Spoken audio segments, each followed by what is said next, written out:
You have tuned in to the Nightcap on Lakers Fast Break with Sean Grice and your host, Joseph B. Soro. B as in boy. I am going to start with a little bit of a Christmas cocktail. Y'all know what this is from.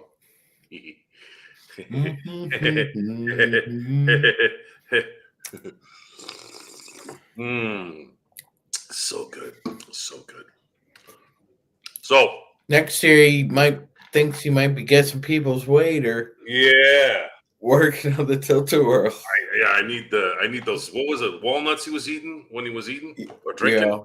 Yeah. I had to mix that in. I was supposed to do it yesterday, but I didn't have them readily available. At least I didn't have the eggnog. But here's the nightcap for the nightcap, folks. This is probably going to be one of many tonight, and I'm also going to throw in a few shots in honor of Intel's initial hello. So top of the morning to you, top of the afternoon and evening, and we're going to have a very good night. But while we drink and have fun, we are going to discuss a little bit about the aftermath of yesterday's game and games, including a little bit of the NFL and how the two factions are now going to have to battle for the next decade or three. And to go back and review a little bit at the Lakers game, I felt pretty good going into this game as a spectator. Wasn't too concerned about anything until AD turned his ankle. And then at that point, I'm like, eek, what the hell is, dude? We didn't need this right now. We needed AD. We could probably get out of this with like a double-digit win, even though it is in San Francisco. But I'm like, God, did they have to? Did he have to miss this one? Well, it turns out that they actually played pretty good ball the rest of the way until the last minute, which seems to be the norm with this team. They can't close a door with a damn bulldozer. But the thing was, what they did do right in the end was they finally went to the basket. Now, I thought it was going to be LeBron, but I think Golden State thought that too and were surprised.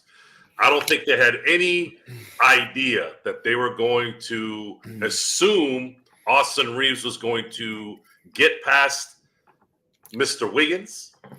I mean, Andrew Wiggins is a pretty athletic guy, right, Sean? Mm-hmm. Did you think that? I didn't think so, but in the end, Joe, I got to be honest. I rewatched the game, and I think the basketball gods were on Austin Reeves' side after he drew that charge on Steph Curry after having just come back from a pelvic injury. You want to talk about onions? That's some onions, man. well, he hit those two free throws. That was nice to see because he had actually been kind of in the AD area towards the end of games at the line. So that was a good sign that he was maybe engaged a little bit in making sure that the team didn't leave points away from them. And he did have a little bit of a clutch gene here, last few years. Kind of went away because of those free throws. So maybe that was the start of something else. And he usually averages like one triple double a year, so he got it out of the way early. It is, and it definitely was his game. If you had to pick one, although LeBron had a pretty good game as well. I'm just going to say this one little thing, and then I'm going to go into the positive areas of the team. LeBron, right before those free throws, I don't know if you noticed it. I sure as hell noticed it. He looked like he didn't want the ball. Like it was obvious he didn't want the ball. That's not a good sign. That's not a good look. And I'm just going to leave it at that. Lakers won. Lakers won, battling this Steph Curry shooting from the other side of the planet, three, not being able to switch the correct way, which is something that we've discussed a little bit, but not a lot about in terms of the defense. I don't know how this can be solved in terms of switching when you're not supposed to and not switching when you're supposed to. I wanted to get into that part because we didn't really get into it in the last game. I wanted to enjoy the win and talk about more positive things, but some of the structural things with the team. I want to know from you your observation on this because I don't think it gets discussed a lot. Why do teams double team when they don't have to? Why do they switch when they don't have to? And why would they even think about switching in that moment, knowing that you risk the separation that did get created there and ended up almost costing you the game? I'm Is it one of those things where it's the jump fake? You just it's an instinctual thing that you do that you're not really thinking about because of the pressure, or is it just bad mechanics, bad fundamentals? You're on mute, Sean. Joe, that's an outstanding question. That's an outstanding question. I think it's a combination of the two, and let me tell you why. I think it's partly yes, partly it's because there's definitely a lack of fundamentals going on for sure. Because you and I remember basketball from the 90s, and usually if you couldn't hold your own on the court one on one, you were usually pulled. It was pretty quick too. Now, at times, teams did employ the zone, right? We saw that with Utah and Seattle with their blood rivalry in the 90s. I think it's a combination of teams devaluing man defense, Joe, and also I'd rather give up a contested three than a two. Um, but I mean, it makes for a sloppy game, and I think. Oh, go ahead. Oh no, no, go ahead, finish. I thought you were done. Yeah, no, I was also gonna say, yeah, the I think but this starts way before they get to even high school, like in AAU when they're like 12 and 13, they're just top pick and roll basketball, 1-4, like Butch McRae from Blue Chips. It's like that, like the some I'm just say it, some fucking snake sees a kid that he could squeeze enough to try and get some money out of. And it's like a Butch McRae, and you teach him, 1-on-4 rather than team basketball, which is, you know, not really affirmed much, even in college, Joe. As you see, a lot of these guys that enter the transfer portal, they usually go to teams that are either in need of a player at their position, there's NIL money involved, or it's a pro style offense. Yeah, it's crazy how since the NBA has gone more college in terms of its rules, you have this kind of merging of games. And now that the NIL is a part of our lives, we're getting slowly to that part where we're getting. I don't know necessarily if it'll be a big deal in basketball as much because they're leaving after 1 year anyways. But you're going to start to feel more of this possible minor league AAA type thing and the majors with the NBA and all that. But I don't know if it's going to be as much as it would be in football because again, these guys are only playing 6 months and then they're out. And the energy, because this team is young, should not be a problem. They should not be tired playing 30 to 35 minutes. So I'm not going to sit on that. Well, they're tired, and because fatigue makes cowards of us all. But this is not LeBron handling the ball the first 3 quarters, and then all of a sudden you can see that he's withering down. That makes a little more sense after 50 years of playing basketball. I'm factoring in the playoff games too. And then of course AD big sometimes might have a little bit of space there too, because if they're getting beat up for 35 to 40 minutes during the game, there might be some fatigue there that no matter how in shape you are, is going to take its toll, especially if you're not someone who's mentally relentless. So Shaquille O'Neal,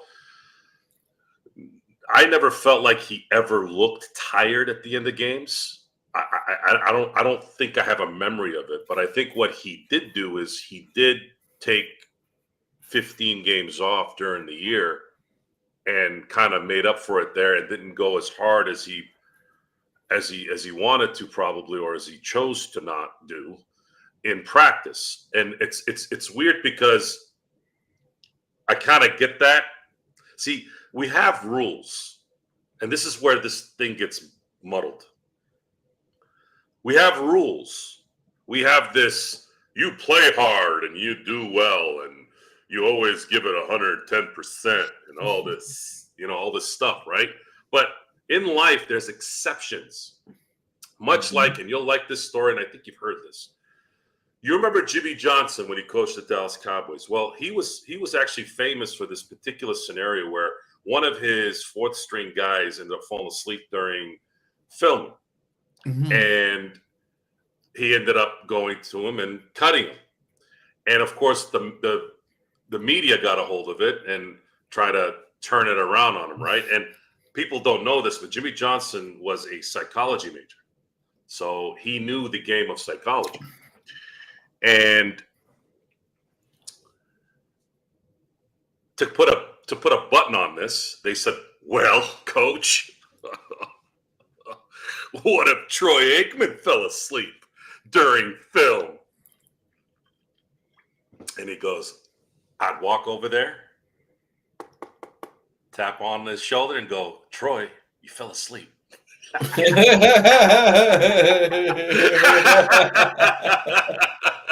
So what that did, because it reminded me of it also reminded me of a story of Robert Horry being asked, well, who's better? Who do you like better, Greg Popovich or Phil Jackson? And I knew before that question ended who the answer was. I knew it because if you know Robert Horry, we love Robert Horry. We love Robert Horry. Laker Nation, Laker fans, we love Robert Horry. There's never not one thing negative on Robert Horry. So this isn't anything towards that. This is I love Horry. And the second he got asked that question, I'm like, it's Popovich by a mile, because it was known that Phil did not necessarily, what's the right word to use here? He didn't really appreciate Robert Horry's game. Because they were from two different worlds. Phil was this free-spirited Zen Buddhist, and Robert Horry came from a very militant household. So his mindset was very. It's amazing, Joe, that both disciplined as hell, yet it was like two rams butting heads. Well, I think it's funny that you mentioned that, because while their discipline was different, they actually had a lot in common in that their fathers were both preachers. Mm-hmm. Right? Now, here's my theory on why Phil Jackson didn't like Robert By Horry. the way, shout out Robert Horry, University of Alabama. Tip the hat off to Mr. Horry. I believe the reason why Phil did not appreciate Horry until he came to the Lakers was, I think he saw that Robert Horry was a very talented player that didn't use all his powers. And that probably frustrated Phil Jackson a lot, because here you are, a 6'10", jumping out the building, arguably could have won the 95 Finals MVP. He was never going to win it. Obviously, Hakeem was going to win it. But the point was, he played so amazing in that series. Like that was his capability. And, it played out that way. And Phil always has to have a whooping boy. It's just one of those things where, the Lakers, the Lakers offered him a starting role, which is what he wanted. So going back to my point is there's this psychology of sports that the talent the talent sometimes has to outweigh certain discipline, Mm-hmm. and it's how do you work around it? How do you work around it? The difference between Greg Popovich and Phil Jackson, the reason why there was space there was because Greg Popovich coached one of the most coachable mega stars that's ever played sports. He's essentially Tom Brady of basketball, or Tom Brady is Tim Duncan of football, where Popovich could yell at Tim Duncan and give him the riot act in practice, and everyone had to get in line. Same thing with Belichick with Brady. He'd get on him, everyone had to get in line, right? Well, that shit didn't happen. That stuff never really happened in LA with Kareem, whether it was Westhead, whether it was Pat Riley. That shit definitely didn't happen in Chicago when Phil was there, and definitely not I mean, I guess he did kind of get mad at certain players, but he still had to kind of be delicate. But in the end, it's hard to ever not be hypocritical in describing, well, you need to do this and you need to do that. That's not always 100%. Not everything is 100%. Nothing is. Even the most professional gambler is not 100%. So you have to be willing to you still though have to be able to put your willie on the table and run with what you're saying. But then if you lose, you have to be willing to get that willie smacked on the table. And that's just what it is. JY, no, I would not. My Hall of Fame is very strict in all sports. As amazing as he was at the most amazing times, he was not a star. He was not a all-star, megastar, someone you were afraid of during a career. He was definitely scary at the end of games, but he wasn't that guy that I could say, hey, you can build a team around and win championships. He was a complimentary player. But he was also. But see, here's the thing, though, Joe. It's true he was a complimentary player, but he was also a specialist because he played exceptionally well in the playoffs. That's rare. It's rare you see a guy's numbers actually go up in the playoffs. There are rare exceptions with superstar. Magic's numbers go up. Jordan's numbers go up a tick, but not as much as Magic's percentage-wise. But Robert Horry, Rondo, Jimmy Butler, these guys peak performance in the playoffs. That's special. That's a specialist. It's rare. Yes. In Search, this is for you, baby. This is for the Diddy comment.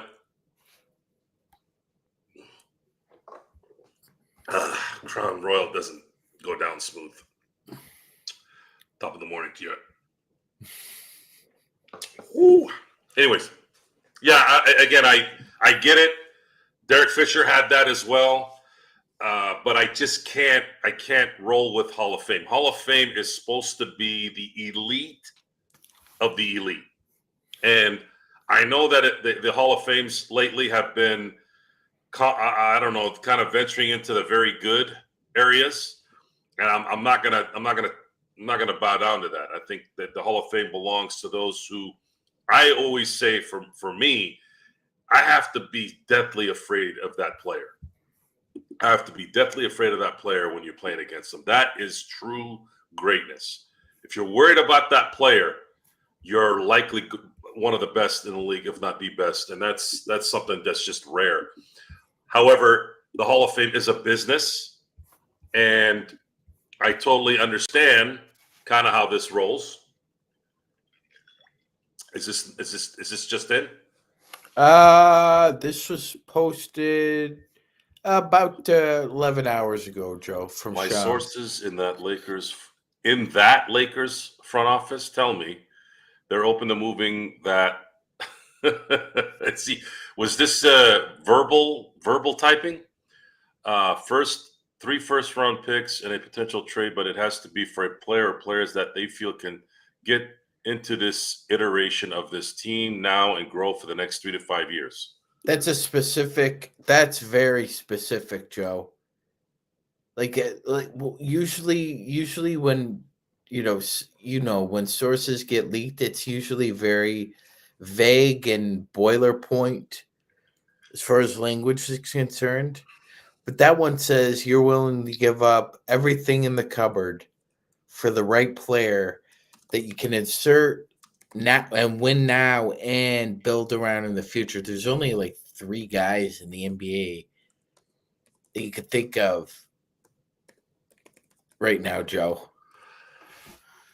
Okay, let's dissect this post. First of all, I don't know what happened with his grammar. That he should have edited that. That was horrible. We've said this without the details. If they're going to trade for someone, it has to be a bona fide third star. 100%. That third star is not going anywhere for a while. 100%. Now, I didn't say that part. I was just thinking this year because it's not likely that LeBron is going to play beyond next year. I just don't see how that's going to work. So we've dissected this to its head. How is a third star possible in LA using the assets they have, and who is going to throw that star to LA? It's very difficult. I have no idea. Believe me, you can't. I'm not thinking about someone like who? Definitely not Jimmy Butler. Jimmy Butler is not that guy. Levine is definitely not that guy. There's really only 3 guys who fit that mold. There's really only 3 guys. One is De'Aaron Fox. Okay. The second is LaMelo Ball. Okay. And if you had to put a third in there, you're likely looking at somebody like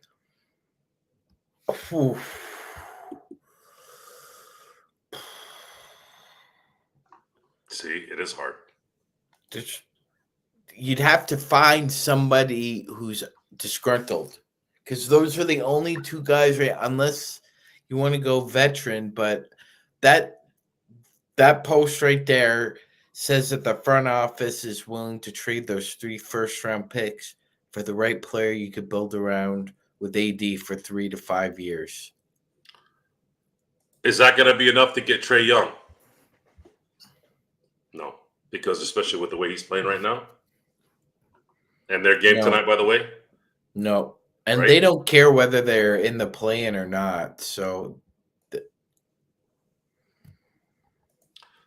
do the Pacers do something? If you could see, if you offered the Indiana Pacers 3 first-round picks and a haul for Tyrese Halliburton, that's the guy. Right? That's the guy. You offer 3 first-round picks to the Pacers for Tyrese Halliburton. They're not doing that. There's no head. Pritchard and that group hate the Lakers. There's no way they're going to make a deal. That's not going to happen. I know you always say that, but eventually somebody's going to pull the pin. True. But why? Okay, let's work off Halliburton. Why are they trading Halliburton at that point? Aren't they supposed to build something with this guy? They traded Sabonis for him. Are they just going to lose him for another rebuild? Well, if you're looking at their season right now, and we'll go to the standings. Right now, they're 15 and 16. Yeah, they're a fledgling 500 team. Right. Like they're basically scratching and clawing to get their way into the play-in too. Like this is again another play-in. Like Joe, this team isn't that far removed from kicking the New York Knicks' ass in the playoffs and going to the Eastern Conference Finals and playing the Boston Celtics. Now you got your ass kicked there, and that's kind of where this all started. Me personally, like, do you remember? Do you remember when so I think Rick Carlisle lost that locker room, Joe. Yeah, I And could let probably see that. and let me tell you when and where he did. Do you remember uh they were down 2-0 and they were up game 3 and he made an excuse about not playing Pascal Siakam more than 30 minutes because I guess he had spent the previous night out at a club. Hmm. I think that's when he lost the locker room. And it's easy for someone like Carlisle to lose a locker room because he is strict.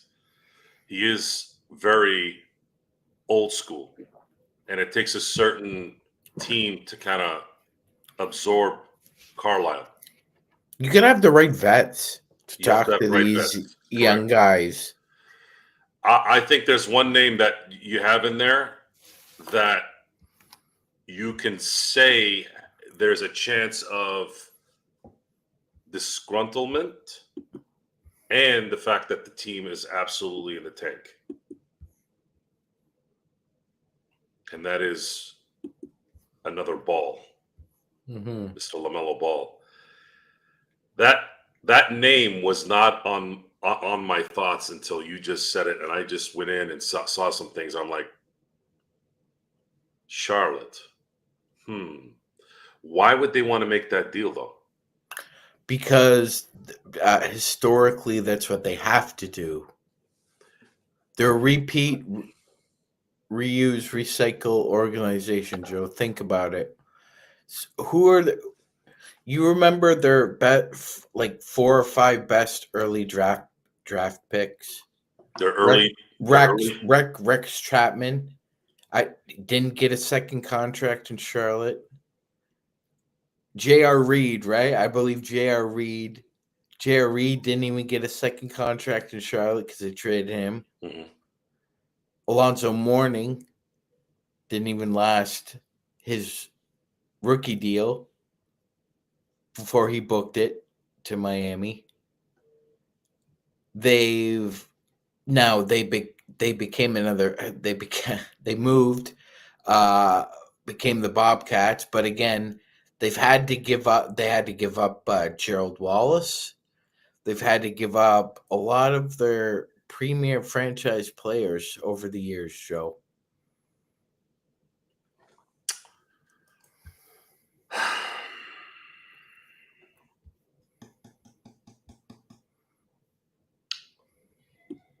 Well, let's put it this way. I think that's the only trade that makes sense if you're talking about 3 firsts, because now you have a third star who can score at will. Now, I don't see him being the 1 or 1A to AD if LeBron leaves, but if LeBron has enough in the tank this year and you bring in LaMelo, there is something interesting there. Mm-hmm. But LaMelo's going to have to demand to get out. Is that right or no? Is he going to have to say I want out of Charlotte? And who out there? Let's start backwards on this. Who out there would really go, ooh, we are a LaMelo Ball away from possibly contending? Houston. Hmm. Hmm. Okay. But Houston's already contending. Do they want to mess up chemistry at the deadline?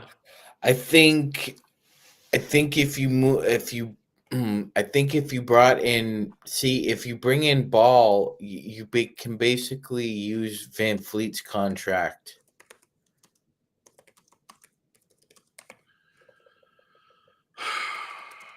So you're trading some shooting and I mean, his defense isn't great anymore. It's passable. So you're trading a little less defense, a little less shooting, but you're gaining playmaking and electric play in transition. I think that's it, Sean. I think LaMelo's the guy.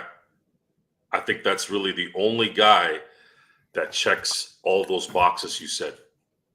It And looks like it, Joe. what Shams is insinuating here, I think that's the guy. There's no other guy.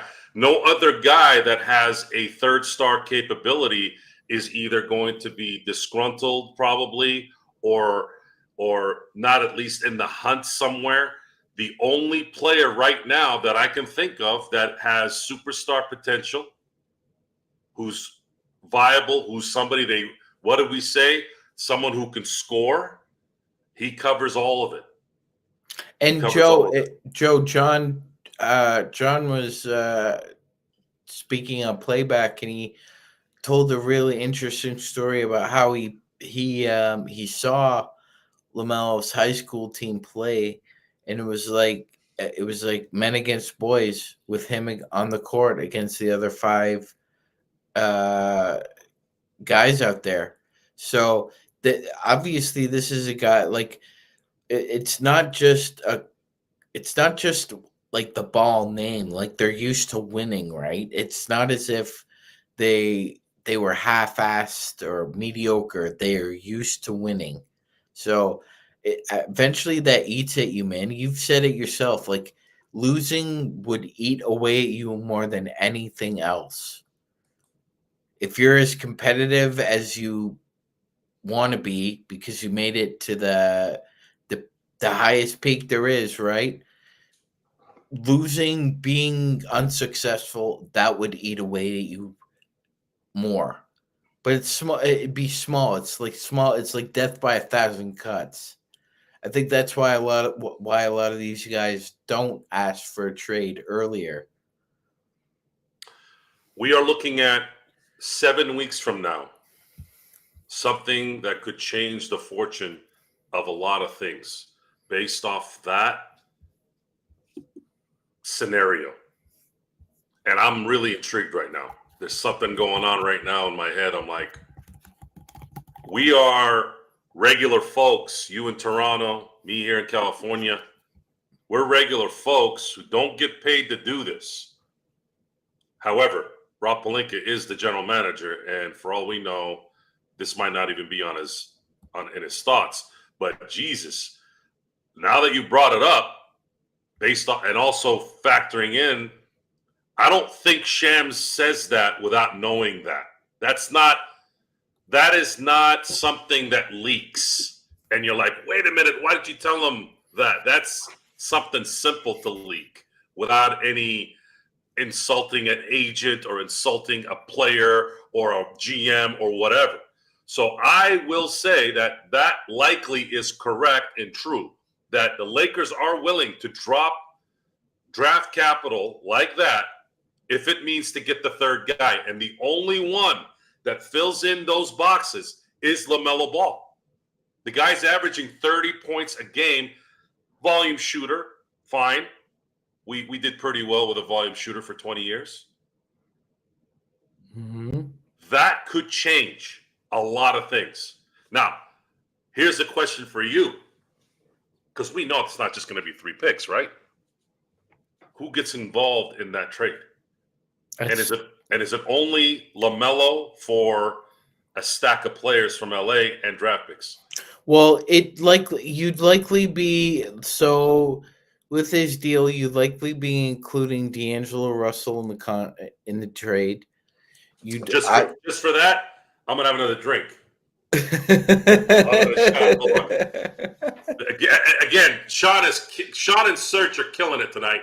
So I'm gonna keep shooting on good stuff. That's a hell of a first shot. With his improved play, I'm guessing you'd likely have to include Max Christie. Okay.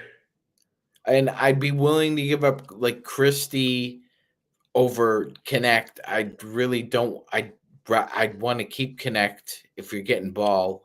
Uh, you try and work around that. So, Gabe Vincent, Vando, you throw in a couple seconds too. And if a third team, usually a third team like skulking around like that, Joe, it's usually a general manager is usually just trying to uh, fill up the cupboard a little bit. Like, so Daryl Morey's been known to enter as a third team for a trade. Presti would get involved too if it was draft capital. If he could unload some if he wanted to, or gain some, depending on what he was getting back. Like, for example, did another team that's on a clearance sale is the Pelicans. Now, any deal involving the Pelicans, you probably want a shooter like Jordan Hawkins. Like that's the kind of stuff that people are gonna get involved with. Like I'm gonna snatch the diamond in the rough off your roster because he's gonna shine on mine. So But that's why somebody like Mitch Kupchak, Joe, took chances. When he was just looking to unload Vlad Rad's contract, but he got Adam Morrison and Shannon Brown back. Mhm. Now they both have 2 titles, but Shannon Brown was more contributed more in both than Ammo did. What Shannon did was That was a diamond in the rough. he he was a player. How do I compare him to a current player during, let's say, the title team? Who could we compare him to? Was he the He was more like a little more athletic, a little less defensive prowess of Alex Caruso. he was never integral, but he was an enthusiastic He was a player. great backup for Kobe. He could spell Kobe for 20 minutes a game. Perfect. That's it. There you go. Whereas Vujovic couldn't, and eventually he Yeah. supplanted. Sasha couldn't because his head was up his rear end half the time, and I think he got it. I think he got too attached to that contract, Joe. most do, don't they?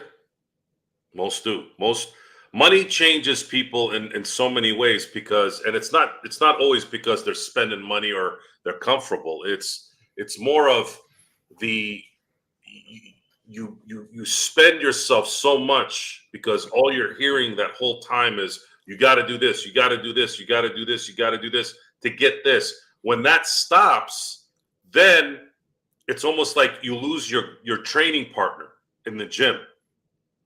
It's always easier. I prefer to work out by myself no matter what. But the reality is you're always going to have a better workout with a trainer or a workout partner. My cousin asked me to come do shoulders with him last week. And I said, hell yeah, I need you to like really push me on this because ever since I reconstructed this thing, I haven't really put a lot of effort in it, and it's been a decade now. It's fine, but I said I haven't had anybody really push me, and man, my shoulders were just on fire for 3 days, and other than day 2, it was great.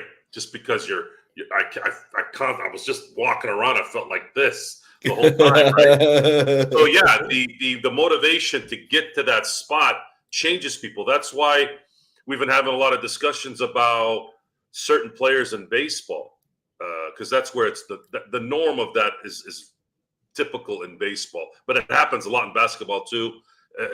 Not a lot really in football because there's no guaranteed contract, so you still have to kind of play. But Eric Dampier is always my example of a guy that killed himself to try to get a contract, and then he turned to complete and utter trash after that. It happens. It happens because the motivation's gone. It's guaranteed money. It's always easier to lose focus when you're not self-motivating. And that's just what that is. Well, oh my God, Joe! Since you brought up the name, you were talking about how Shaq never looked like he got tired. That's true, but there were a few guys who tired him out. Like I remember Derek Coleman could tire him out. Now he'd be fine. He'd just need a blow for a timeout, but he'd be fine. But like there were certain guys, like for some reason, the Lakers in particular and Shaq had a problem with Big Country Reeves, Bryant Reeves. For some reason, Bryant Reeves always played well against Shaq, whether he was with the Magic or the Lakers. The only time I saw Shaq And Sean Kemp, I like Sean Kemp was that was a different matchup for those two. They got up for one another. The only time I saw Shaq neutralized was in that Portland series in 2000. They neutralized him. They had enough bigs to put on him and really took him to work, and were able to at least maintain not a crazy Shaq. The Kings also sort of had him, but not really. He still was able to get the ball deep in the post and do damage. But what they did was they made him have to play pick and roll, which at that time, you got Shaq in a pick and roll, you had him on skates going backwards. And I'm sorry that I have to say this to my Laker fans. And unfortunately, this could have been a problem in today's game, even though they don't really run a lot of pick and rolls. At least that's what you think they don't. It's just they shoot threes to kind of ruin it. But if Shaq played in this era, he'd have a lot of problems on defense. Well, Joe, let me ask you a question. In this era, if Shaq punched Brad Miller, would he be suspended for, I don't know, about 20, 25 games? It didn't land, though. Now, he did hit someone in Orlando. I can't remember who it was. That would have warranted probably 5-10 because he hit him right in the neck. And, of course, he missed Barkley as well. So that whole little scrum would have probably been a one-game suspension, if that. Shaq in two of his 3 fights that I remember, the one in Orlando, the Brad Miller like one. you'll remember, Joe, Kermit Washington breaking Rudy Tomjanovich's face and went like you saw the punch. He would have probably broken Brad Miller's face. That was the only time I saw Shaq angry. If you watch angry. if you watch that play before he threw the punch, you could understand why Shaq wanted to take his head off. Brad was a bee in that sequence. He was doing, and then it was kind of like a low key Lambeer type thing that he just got tired of it. If he had hit Brad, I'm trying to think if he would have. See, he couldn't punch him because I'm almost certain the reason why he punched him the way he did is because he didn't want to break his hand. And he was on the ground too, so he wasn't on the ground in that one. That one he was standing up. I remember that punch vividly. Oh, that one, yes. I've had that happen in a fight. I've had that where I was so pissed off, I'm coming this way, and then I'm like, oh shit, I don't want to break my hand, and you hit him right here with this. You sideswipe, yeah. Right. It wasn't until years later that I saw Bones Jones use his elbow. And had I known about Bones Jones' elbow in high school and college, I would have totally taken that class to learn how to hit with the elbow. So it's Shaq, even in his most anger, was still thinking at that moment. And when you think when you think in anything, you're always going to be off. If you're thinking about shooting a bullseye, you're going to not usually shoot the bullseye, right? Oh, you're thinking about, am I squeezing or am I pulling, right? Well, You got to be instinct. yeah, they did suspend him for 3 games. For that punch in Orlando? Or was it the Brad Miller one? It was the Brad Miller one, yeah, Okay. because like if you don't forget, Joe, that not only was Brad Miller there, but Charles Oakley also played for the Bulls and was egging him on the whole fourth quarter. Mm-hmm. The one that he had in Orlando was to Alvin Robertson. He got ejected and was fined $10,000. He didn't get at that time. They were still kind of not soft, so he didn't get suspended. See, Alvin Robertson didn't talk a lot, so that one's interesting. He was pissed at that one. That one I remember too. If Alvin didn't have problems off the court, he would be in the Hall of Fame. Alvin Robertson is probably on the Mount Rushmore of perimeter defenders in NBA history. Orlando Magic Shaq would have had a problem, Joe. Which Shaq?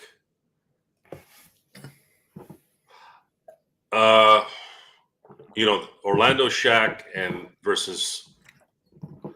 If you guys watched Shaq his first 2 years in the league, that guy looked like his athleticism was so unreal. He was the Bo Jackson of centers. Mm-hmm. There's no reason where a human being that big should be able to move the way he did. At that time, any 7-footers usually looked like Kareem, looked like Wilt, looked like, I know he wasn't 7 feet, but lean, lanky. They all looked lanky. Even Patrick Ewing had a little bit of muscle on, but he was lanky.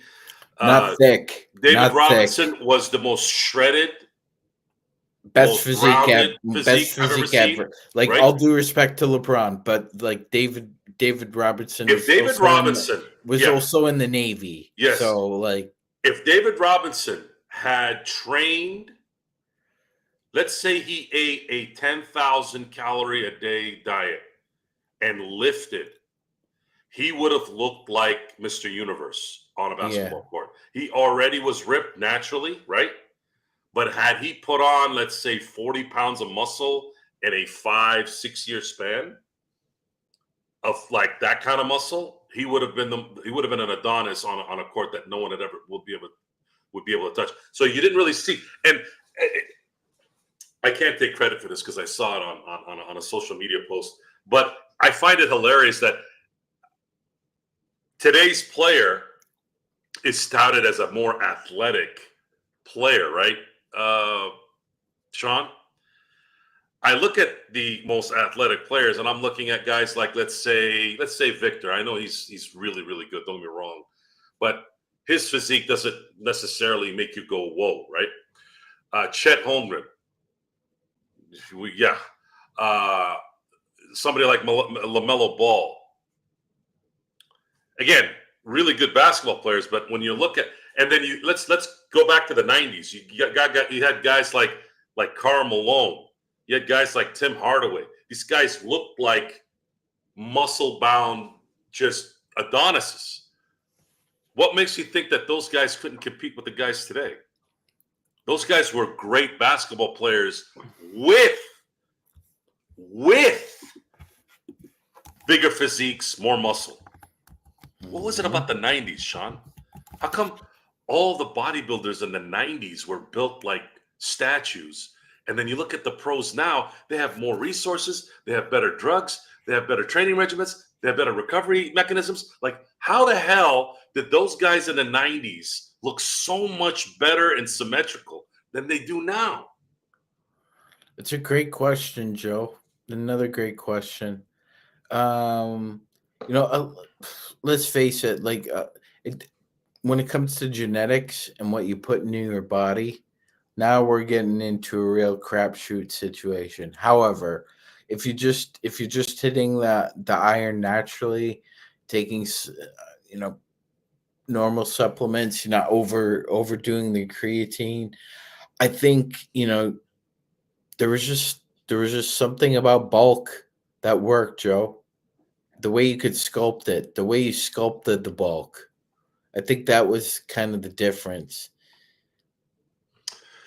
Yeah, I think the discipline this in this generation, just like anything else, we were just talking about how when you're not hungry, when things are easier. Because there were certain, like, Joe. So we're talking. Let's talk about the '90s then, because this is really interesting.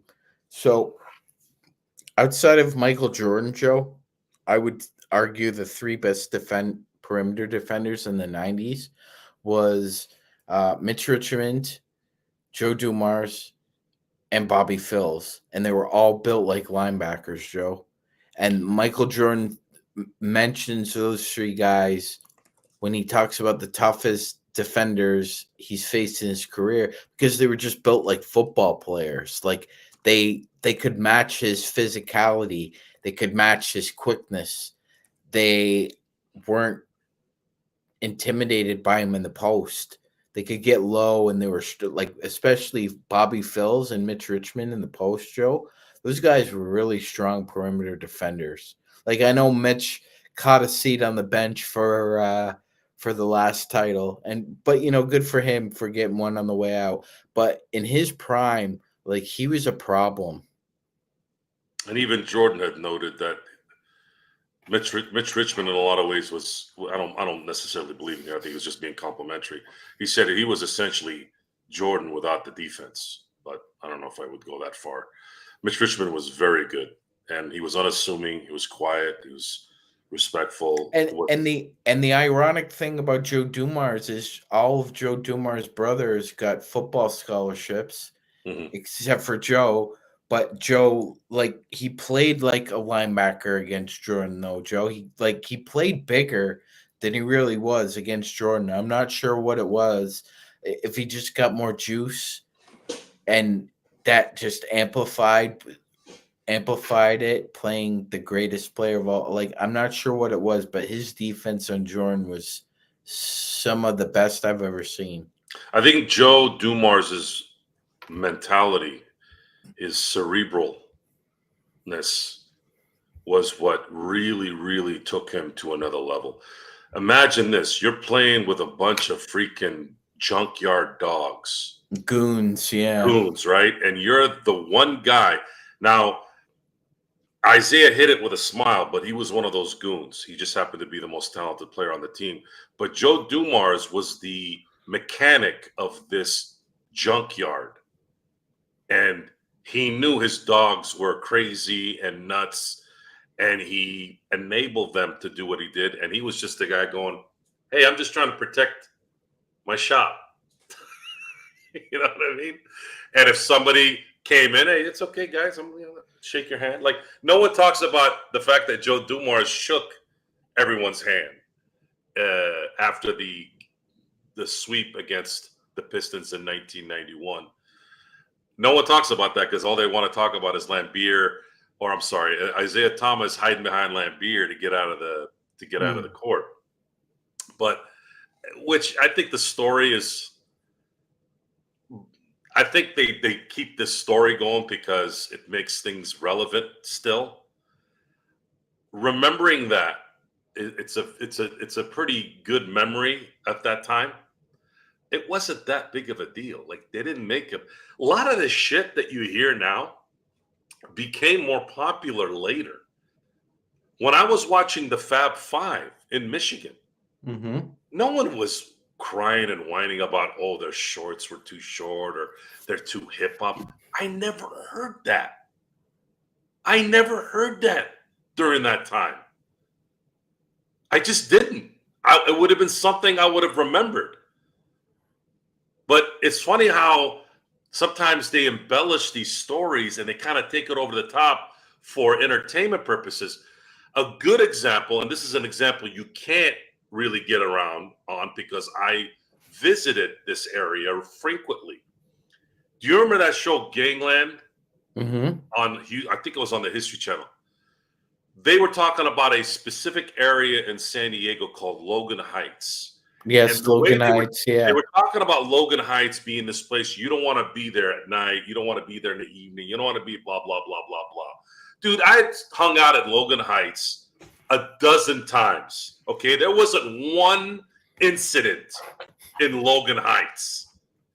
I lived in San Diego for 13 years. Not one damn incident in Logan Heights. What is it? In the- Just what was it, Joe? Reputation?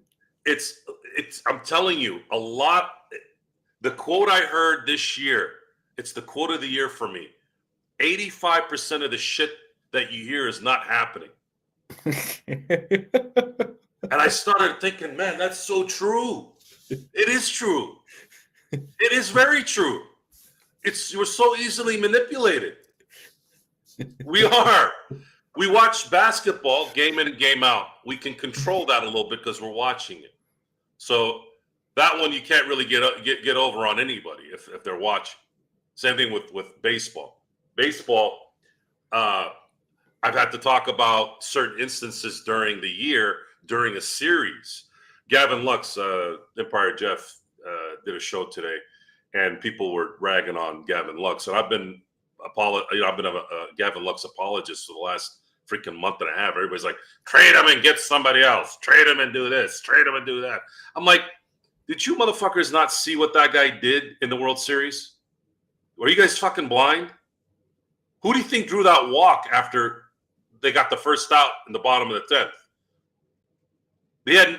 That was Gavin Lux. He got on base. Mm-hmm. Walks like that in pivotal games like that are huge. Right. Huge. It puts the pressure on the pitcher and it puts the pressure on the defense because now you got to deal with some guy running and you don't know if he's going to steal the it's a whole different ball wax, especially in a game like that. He also had the pop-up that tied the game in Game 5 right before Mookie Betts hit a pop-up to take the lead, the eventual winning run. People don't look at the details of scenarios. So Logan Heights, what are the details? What? Okay, so you had a few issues in Logan Heights a couple times. Oh, they have gang spray paint. So there's gang spray paint all over Crypto next door. It's in an entire building. It's on an entire building next to the piss that I kept smelling across the street. So I don't know about you, Sean, but if I owned an arena and I owned real estate in that area, and of course no one's gonna, if someone wants to fight back on this, they'll probably say, you'll never own land like this and you'll never own an arena. You don't know what the hell you're talking about, Joe. You don't know what you're saying. You're not in our shoes. Do I really need to be smart and have an Ivy League degree and have billions of dollars to know that I don't want piss being the odor across the street from a building I own? No. You do not need an Ivy No. League And on that, I'm going to take a shot for myself on that one. No more piss. No more piss.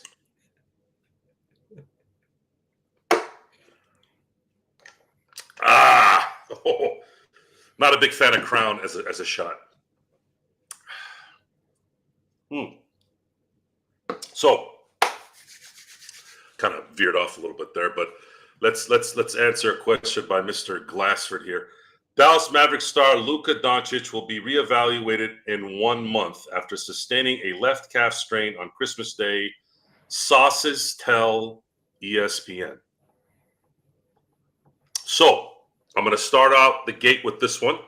Folks, this is what happens when you're not in shape. And Luka has been playing with this, not going all the way in and making sure he's in tip-top shape. And look what happens. Did you ever hear Jerry Rice ever have a calf pull? Did you ever hear about Kobe Bryant having a calf pull? How about Tim Duncan? Did you ever hear of a calf pull by Tim Duncan? Mm-mm. No. Mr. Fundamental was always ready. That was his job. He made sure of it. Kobe, Jerry Rice. I mean, I know it's kind of hard to compare those guys to anybody because those guys were psychopaths and sociopaths when it came to their training. But this is your job. And Luka is supposed to be the MVP this year. I picked him as the MVP.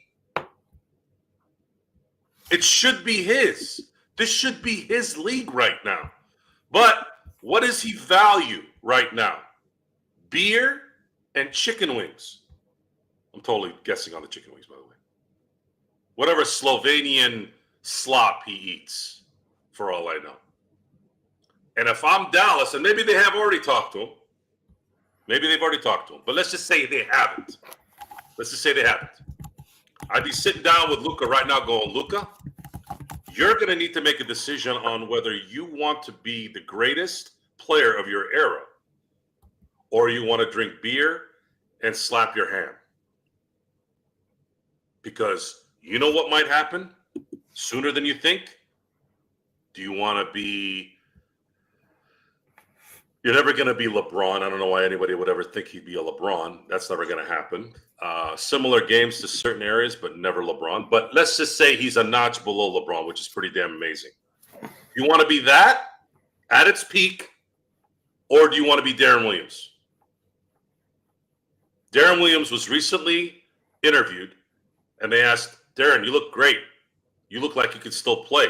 And he was very honest and forthright. He said, my knees would fall off. I'm paraphrasing, of course. He goes, my knees are done. There's no way I could do anything right now. And I think a lot of that had to do with the fact that, and I know some of it is some bodies are not meant to play in the NBA, but I don't think that's what it was with Darren Williams. Darren Williams was pretty damn good for a while. But I think what he did was he didn't do enough to prepare himself to play longer. Tracy McGrady was another one that didn't do that either. Tracy McGrady is what Kobe would have been with no work ethic. Maybe he would have been Vince Carter, because I think he was a little bit more stout versus long. But that's the training work. The training matters, folks. What you put in your body matters. And there's a big Joe. There is, you ask any physical therapist, you ask any fitness trainer worth their salt, they'll tell you that there is a big difference between stamina and endurance. Luka has stamina, strong stamina. Guess what? A lot of athletes do. But the one attribute that a lot of athletes dip the longer competition goes, Joe, is endurance. Survival of the fittest. That's what that phrase is for. It's endurance. Can you consistently maintain your intensity with your muscles for a longer period of time than most? And a lot of guys understood that eventually you got to do that, Joe. Yes. Michael Jordan didn't start lifting weights until he was 30, but he said he understood the difference between well, he didn't say stamina and endurance, but it was that's basically what he was talking about.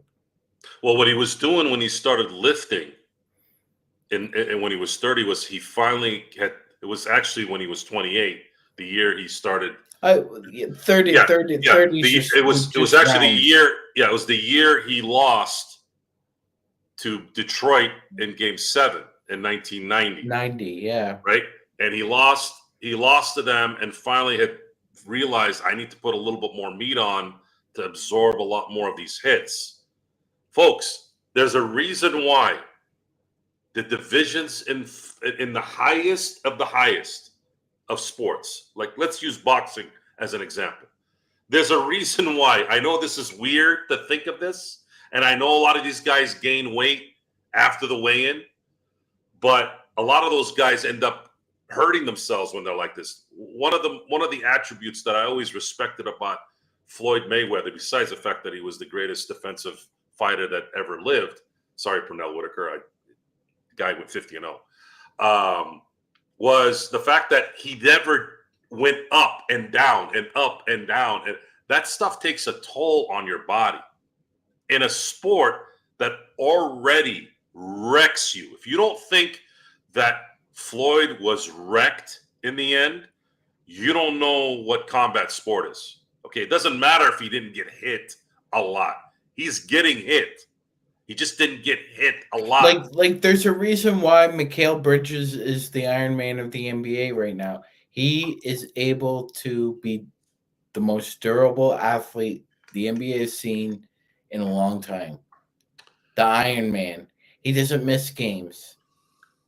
Now, are you gonna tell me there's Sean, Luka Doncic has a different body type, Mikal Bridges is an ectomorph. Luka's more of a mesomorph. He's in between. He's not fat. He's not skinny. But that being said, though, if you're going to play that way in the NBA, you're going to have to be really effective in short bursts because you're not going to have the endurance. Joe, we saw with Boris Dio, one of the big reasons Boris Dio was able to bother Chris Bosh so much in the NBA Finals was that he used his physicality and his body to his advantage when he faced him up. And when he backed him down, he was able to use that big ass of his and push him down. Barkley could do the same thing. Luka doesn't do that, Joe. He doesn't go into the post. He doesn't take a break from the perimeter. So it's this up and down game that this guy keeps playing, and the same thing always happens. He can't squeeze any more juice out of that orange.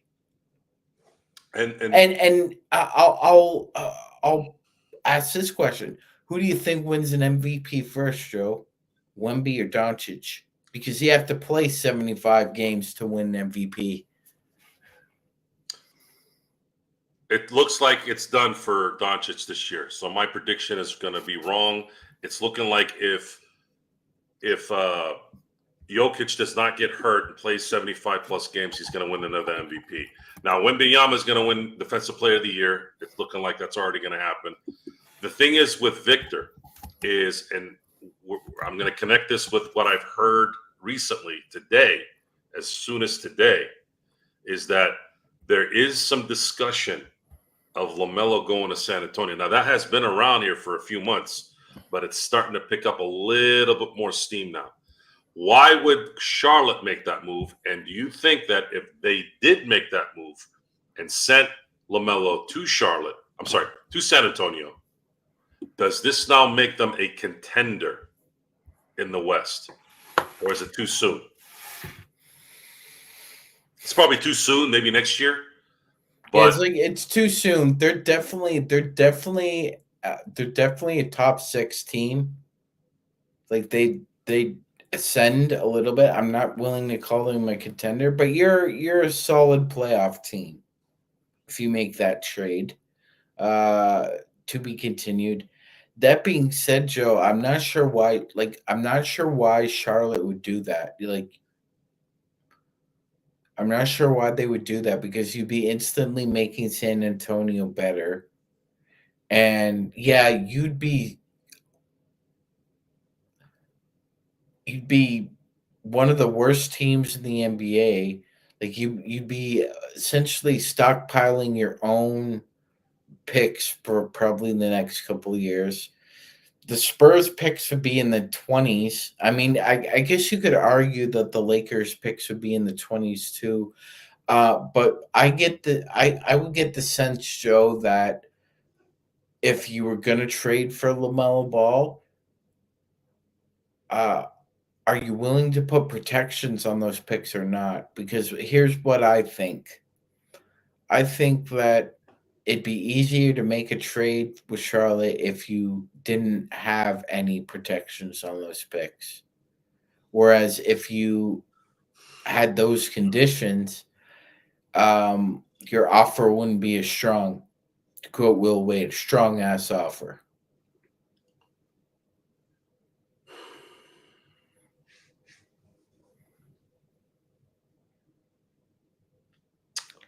you would have to. Because you'd be giving away a lot to Charlotte too. There's no way all those would be unprotected. You'd have to get someone like Giannis to do that. But even that is crazy. Hmm. If LeBron was 3 years younger, I'd say hell yeah in a minute. But you'd still need Giannis and a Giannis type player in that deal. I could not give 3 unprotected. Now, I still haven't been able to find the information out there is very hard. That's why the CBA is so difficult to get a hold of and see what a lot of the. I would need Larry Kuhn to come to my house and show me everything. That's pretty much right. But if corrupt blows up, you might be able to arrange that, Joe. If corrupt gets to generational status, our show will be enough of a web to get the people we want because we'll be able to bring them in and ask them the questions and go. I mean, I'd have a 6-hour CBA question and answer show. That's one of the first guys I'd love to have on the show. And yeah, I think I can probably maybe get a hold of him. He's in a couple of the forums I'm in, so maybe I might see if I could maybe get him on if he's not too busy. But the Lakers have 7 weeks to essentially tell their fan base the future of the team for the next decade. I think that's where they're going to be standing.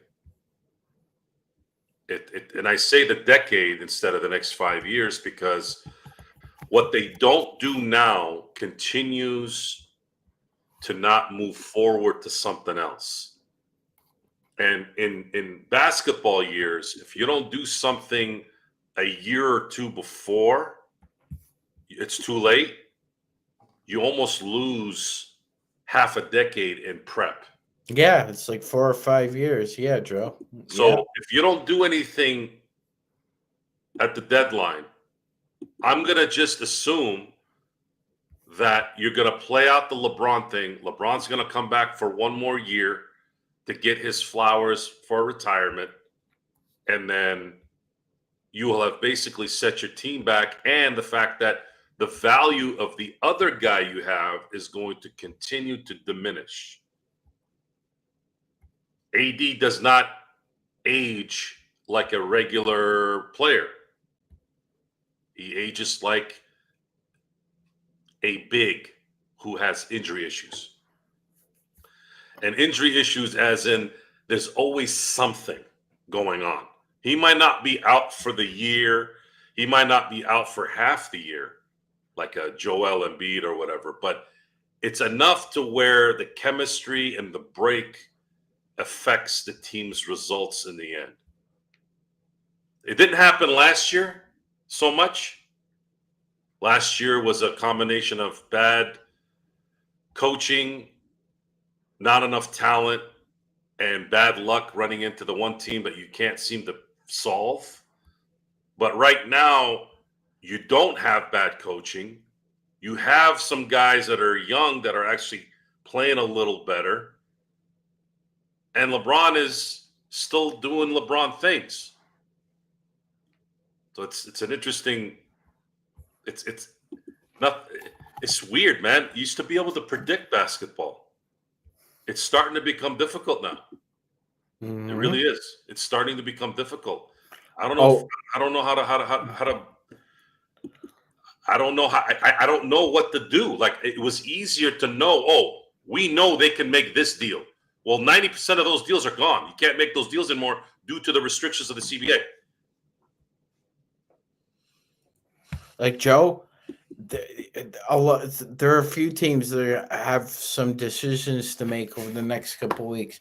The Kings lost again tonight, Joe. 114-113 to the Pistons. That's the 5th loss in a row. They've 18 losses now, Joe.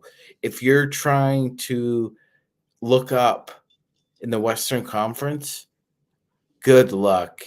Good luck. Because you still have to play those teams in your conference.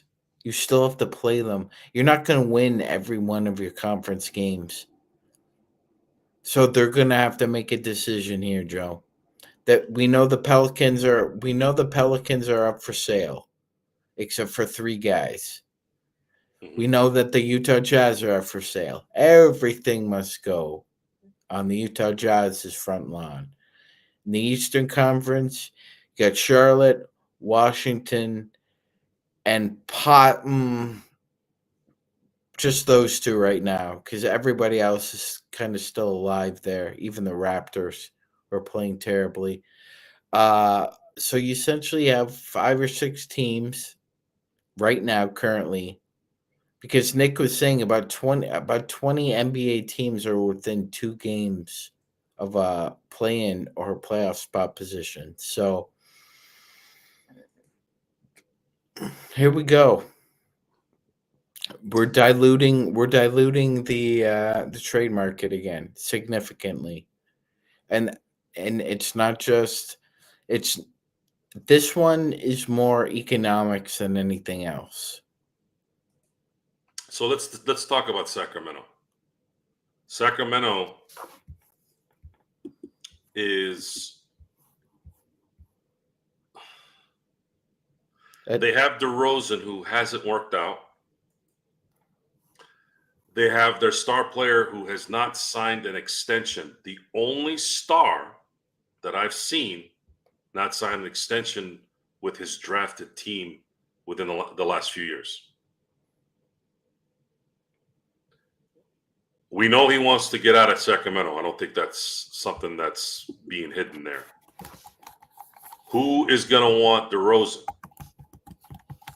Where could he go where he could be effective? And then the other question is Sabonis on the table? Are they really going to clear everything out? It's a great question because he's making 40 mil, and then his continuously goes up. Do they want that contract for the next 5 years for not competing? I don't know. Sacramento, I think the first thing Sacramento is going to do is they're going to fire Mike Brown. That's going to happen first, and then after that, they have 7 weeks to figure out if they want to fire Sill. I think DeRozan for sure would get.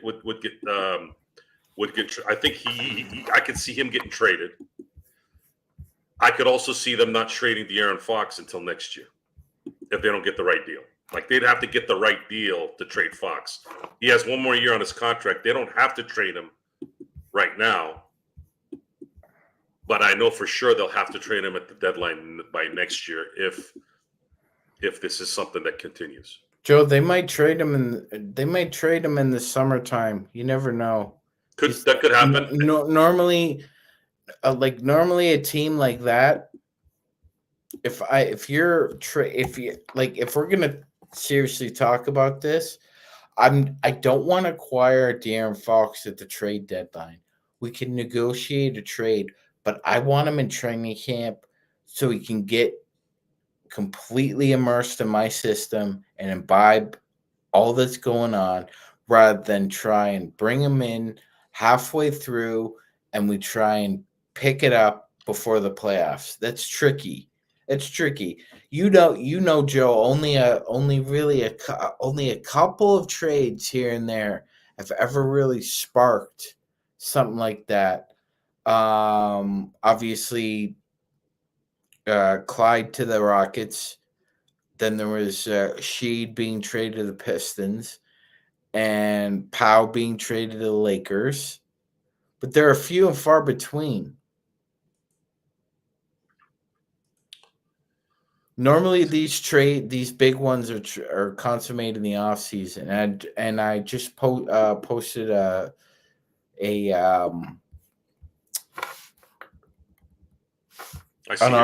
article from CBS Sports about Fox for you, Joe.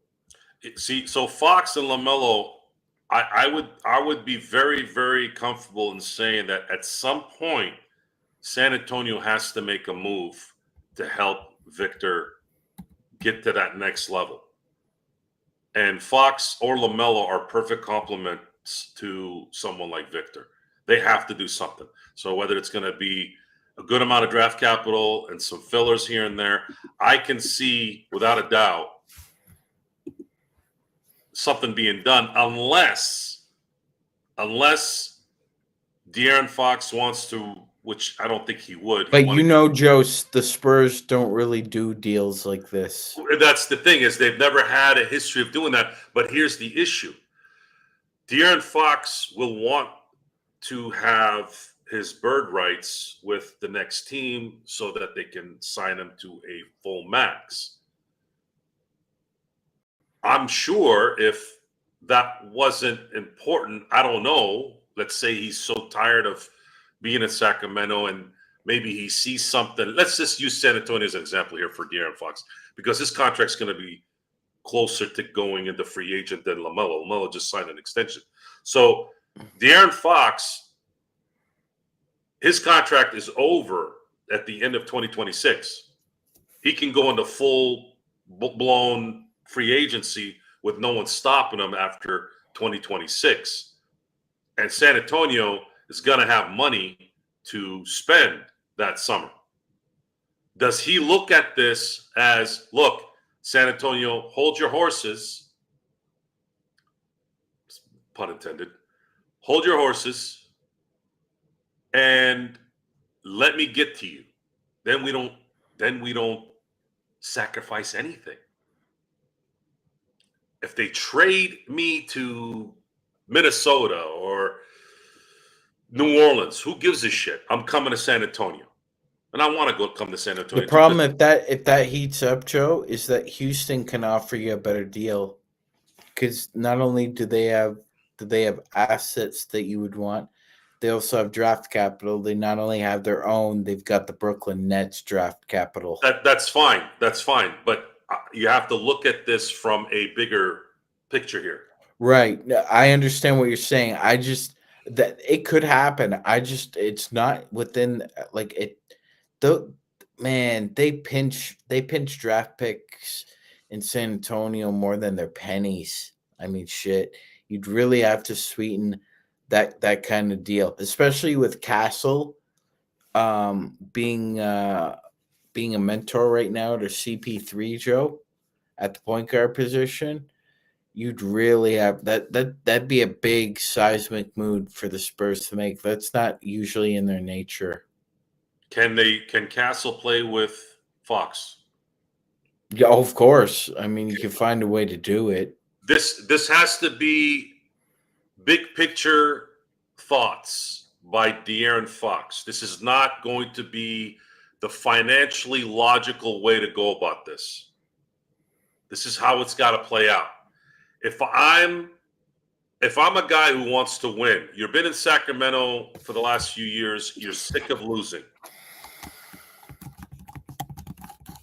Victor Wembanyama is going to be the best player on the planet in basketball, barring injury, for a good 5 to 8 years. It's probably in about 2 years that happens. Right? So he's going to be the number one player, MVP, Defensive Player of the Year, over and over again, barring injury, for the next decade. Mm-hmm.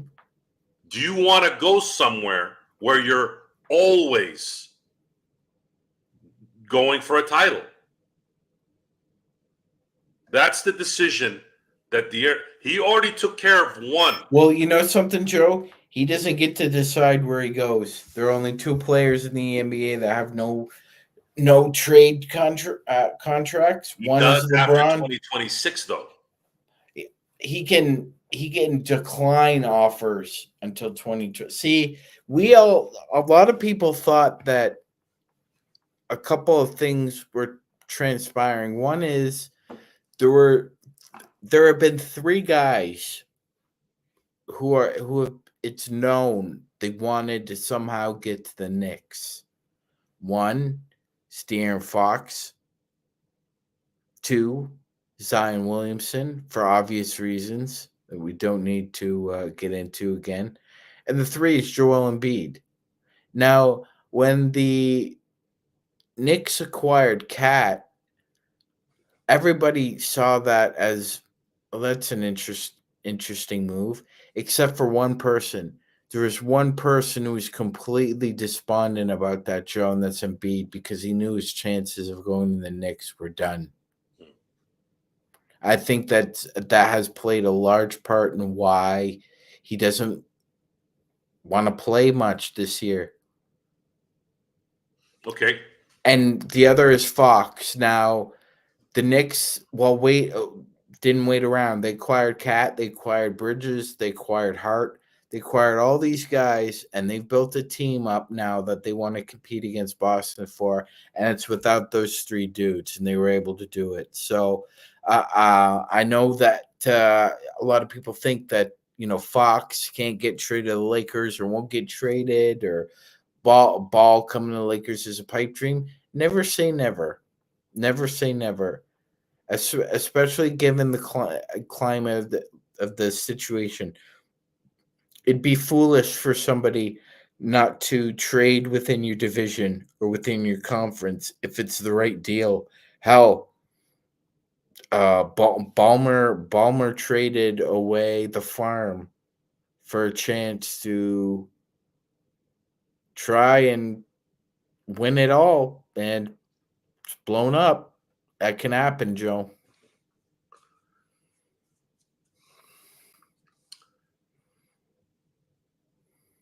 The decision making between money and winning is going to start becoming the norm in the NBA.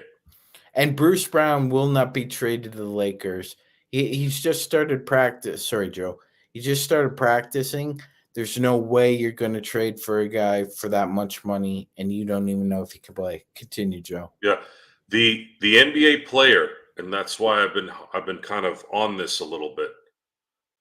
The NBA player is going to have to start paying attention to what they really want. Do you want max money, or do you want to win and make maybe a little less than the max?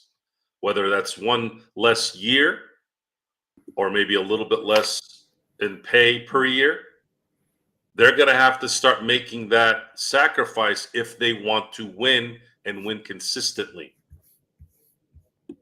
That's the decisions that these guys are going to have to start making.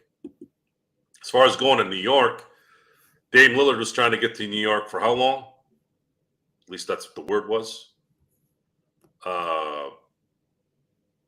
Zion was praying that he'd go to New York at draft night. Went to the worst place he could have gone.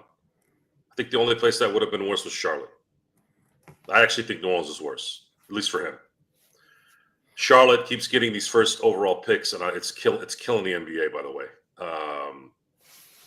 I think that the NBA would be better to just get rid of the lottery, in my opinion, and let you've created a as close to a almost everyone is competing at the end of the year process. I don't think you need the lottery anymore. Let the worst team get the pick instead of having this lottery. If it's New Orleans, so be it. But I think this random shit is losing its luster now that you've pretty much watered down the NBA with its competitiveness. Well, Joe, here, okay. Random NBA trivia question for Joseph B. Soro. Joseph, name the two teams that have the most number one overall picks in NBA franchise history. Just so you know, I'm not looking. Two teams are tied for the most first overall picks. Yes. That's a good one. That's a real good one.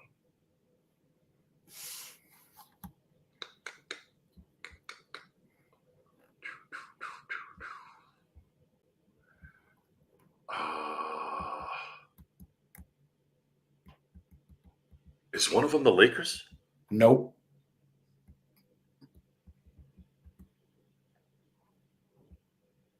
I got to get at least one of these. First overall pick. Houston?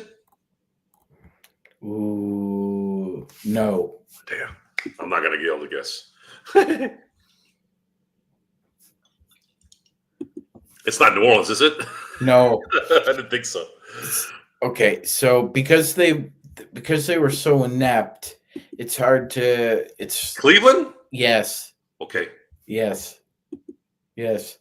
Austin Carr, Brad Doherty, LeBron, Kyrie, Anthony Bennett, Andrew Wiggins. 6. Who's the second team? Take another guess, Joe. I'll give you a hint, okay? I'll give you a hint. I gotta take a shot for sucking on that one. Okay.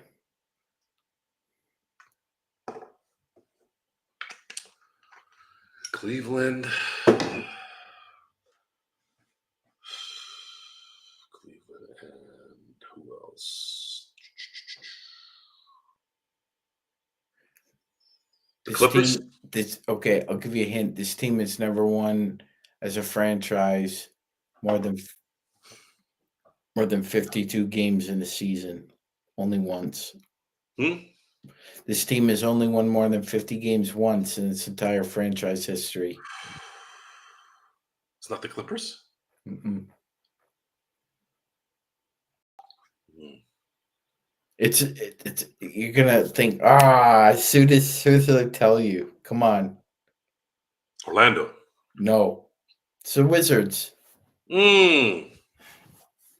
What? Yeah.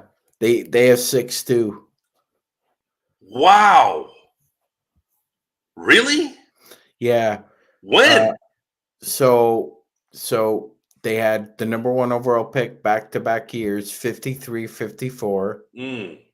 Then they had 61-62. Are you sure that wasn't the previous Washington team that defunct? You mean the Baltimore Bullets? Yeah. It's a continuation of them. Yes, they have a shared franchise history. There And was then 2 of them though, Sean.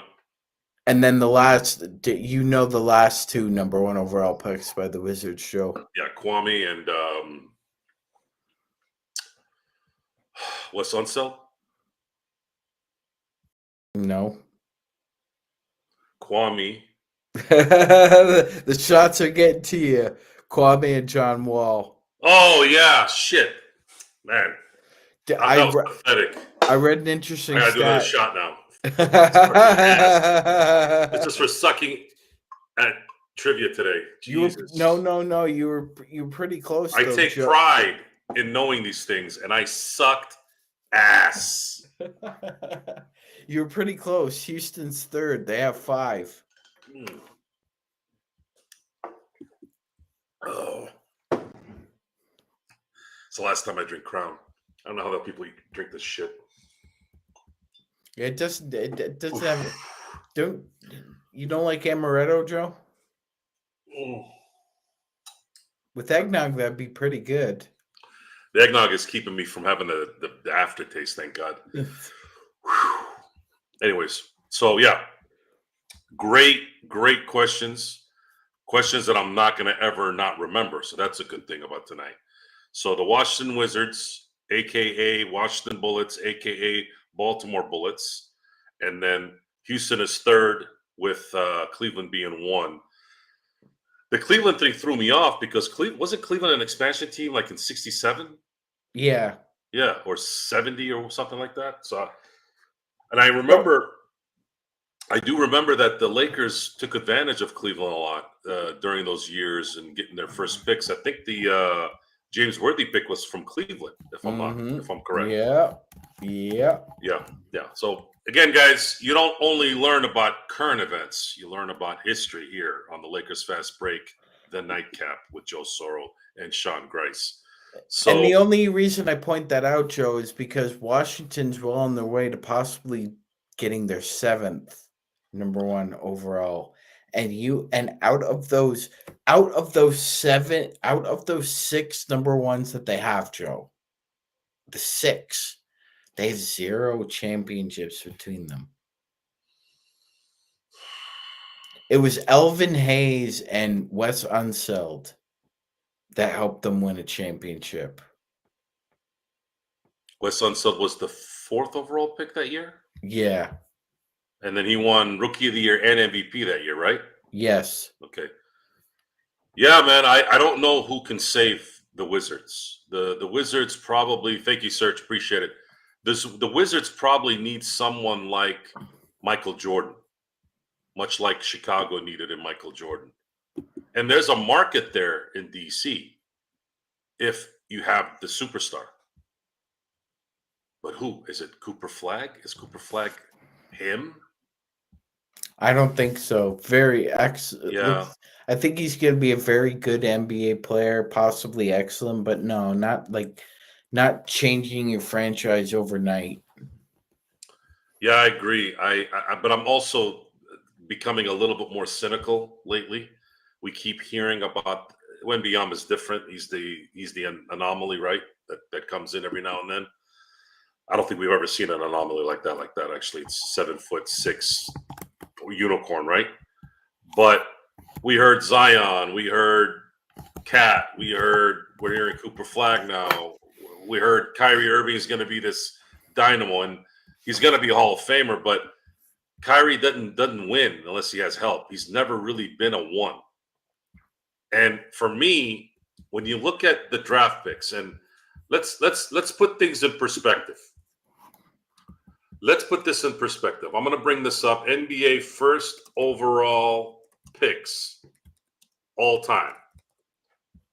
I'm gonna start reading the list, and I'm gonna read it from when I started watching basketball as a coherent young adult to an adult to back again a coherent adult. Let's see here. So 1991. Another history lesson for y'all. 1991 out of UNLV. Sean, Mm-hmm. you know who that was? What year? 1991 out of UNLV. You get Larry Johnson. Yes, sir. Larry Johnson. Let's talk about Larry a little bit. Larry was a phenomenal player. Oh, Joe. Sorry to interrupt because I know you. I'm not sure if you're going to mention that Larry was from the JUCO. I'm not sure if you saw that report that said that JUCO athletes now will not have to worry about 4 or 5 year eligibility. You could spend a year or two in JUCO and still have your 4 or 5 year eligibility, which is great. Go ahead. Sorry, I just wanted to. Thanks for the super chat there, Serge. You are the man. I'm going to answer this question, then we'll get back to our discussion. So JY asked, any young guys, and this is definitely a Sean Grice question, so thank you for that, JY. Any guys, preferably wings from the Pistons, that would interest us? They're in a play-in position, I believe, right, Joe? Correct. It's gonna be tough. So if they weren't in a playoff position, there are a couple of guys. Yeah, Fontecchio is one. That white, big, tall white guy, the Italian that they've got, the Italian stallion, Shimone Fontecchio. That guy's one. They picked him up from Utah. I really like him. Other than that, I don't think so because like Ron Holland is a young guy. I don't want a repeat of Malik Beasley. If they wanted to trade Cade, sure, but they're not going to trade him either. So, yeah, I guess Fontecchio, and if they really wanted to trade Jaden Ivey, I'd really like him. I'm going to go out on a limb here and say that Detroit is finally having some positiveness around their team. The last thing they're going to want to do is trade any of their young guys at this point. If I'm Detroit, I stay away from anything other than adding to what they have. If they want to make maybe a run to get maybe a 7 or 8 to get this thing going, because I was not very happy with Cade Cunningham's performance the first few years of his career, but he's starting to come around. And I'm going to admit that I kind of Mm-hmm. unfair to him on that, and A lot of people wrote him off, Joe. I take the hit on that one. I take the hit on that one. I didn't factor in that he is playing in Detroit, that they just fired their coach not too long ago, that they had signed for a bazillion years for whatever reason. And there's a lot of turmoil when things like that are going on. Front office issues are going on. Head coach is now changed again. Your young team. NBA is very difficult to play already. And it's doubly difficult when things around you are not consistent. They have some consistencies right now. So I have no thoughts of them doing anything to mess up what's actually starting to work right now. At least that's where I stand. I think they probably see themselves probably being what Cleveland is right now in the next few years. They're going to get more draft picks in the next few years. They're going to hopefully get some good players. They're going to really kind of start competing here as Cade Cunningham comes into his own, because ultimately that's going to be his. He's going to be the guy that's going to have to lead this. Thompson, still young, still going to see what he's got, and that's kind of where that's what I see with Detroit. So 1992, Joe, number one overall pick. So I'm going to go back to real quick with Larry Johnson. Larry Johnson, initially that was the same year Dikembe Mutombo was drafted as well. Dikembe made the All-Star team that year and was on his way to win Rookie of the Year, but then something happened towards the end. I can't remember if it was an injury or what, and Larry Johnson ended up winning the Rookie of the Year. Talked smack accepting that award to Dikembe. I think it was all for fun. And, of course, we thought Grandmama was going to be kind of the next their games weren't similar, but he was supposed to be kind of the next Charles Barkley. Yes. Unfortunately, he had a really bad knee injury and still performed well in New York towards the end of the 90s, but never really became the player that he probably would have been had it not been for those injuries. So 1992, need I say more? No. Probably, arguably, the best first overall draft pick in that decade, Sean? I'd say so. I mean, by a hair above Tim Duncan? Yes. Okay.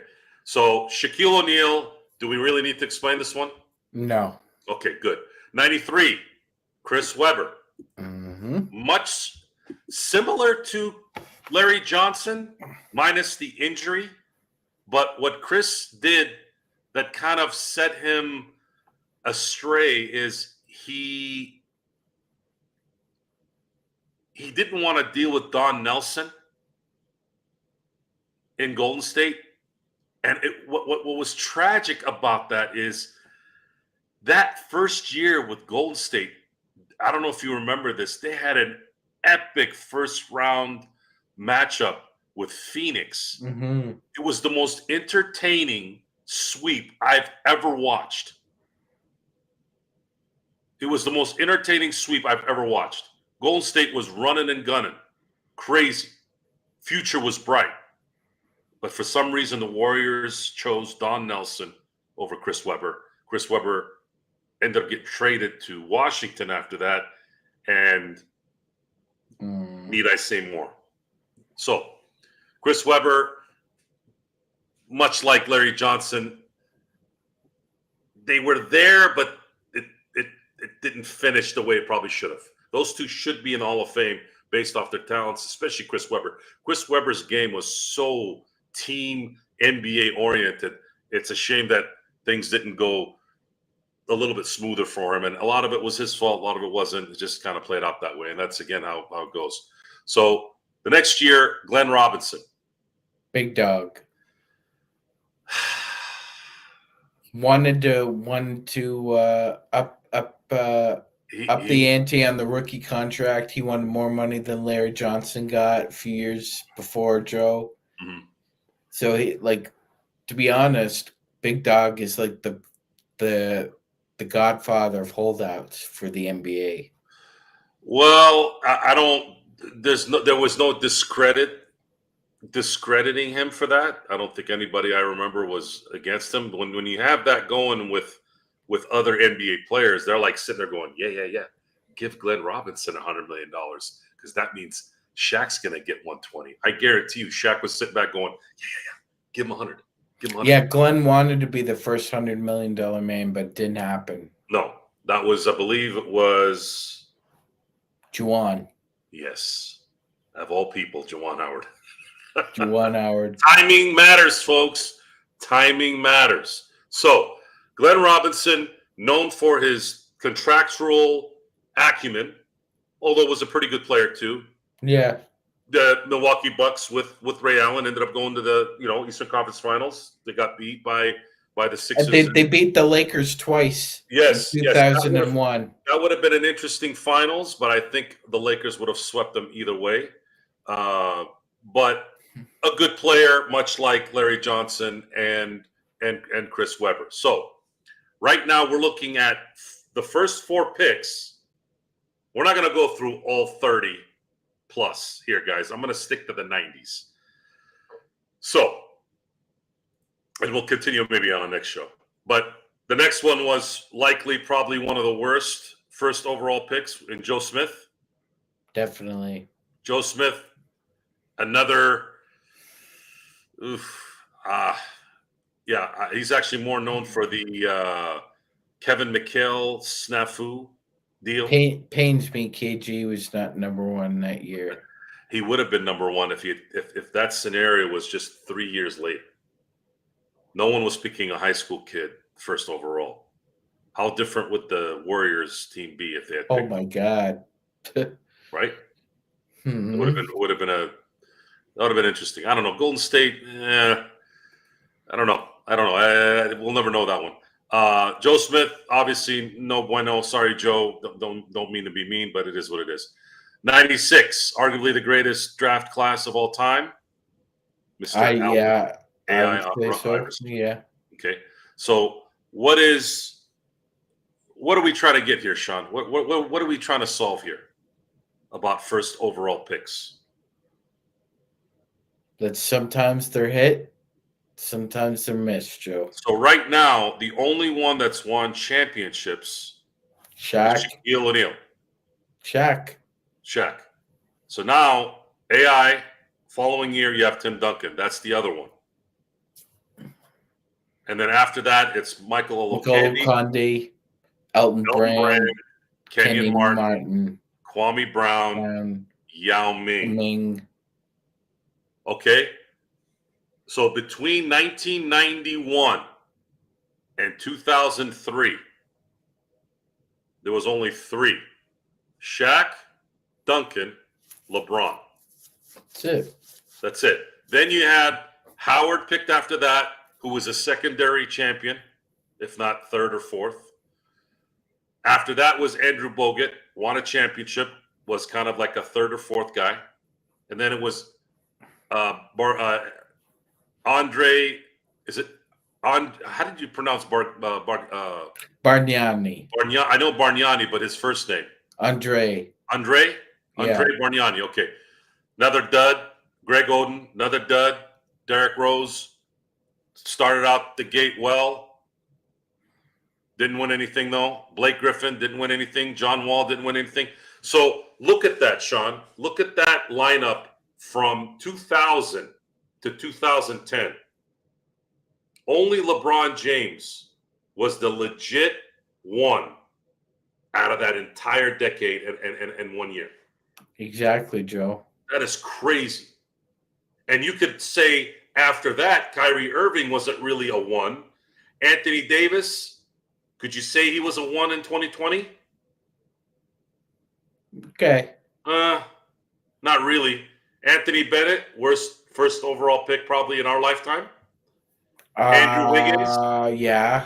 Andrew Wiggins, Karl Anthony Towns, Ben Simmons, Markelle Fultz, DeAndre Ayton, Zion Williamson, Anthony Edwards, Cade Cunningham, Paolo Banchero, Victor Wembanyama, and Zachariah Richeche. Folks, honestly, if I had to give an honest assessment of this, since 1991, you have Shaquille O'Neal, Tim Duncan, LeBron James, really as your only bona fide ones that won championships. Like bona fide number ones. Number one overall picks that were bona fide, no argument, number ones in winning their championships.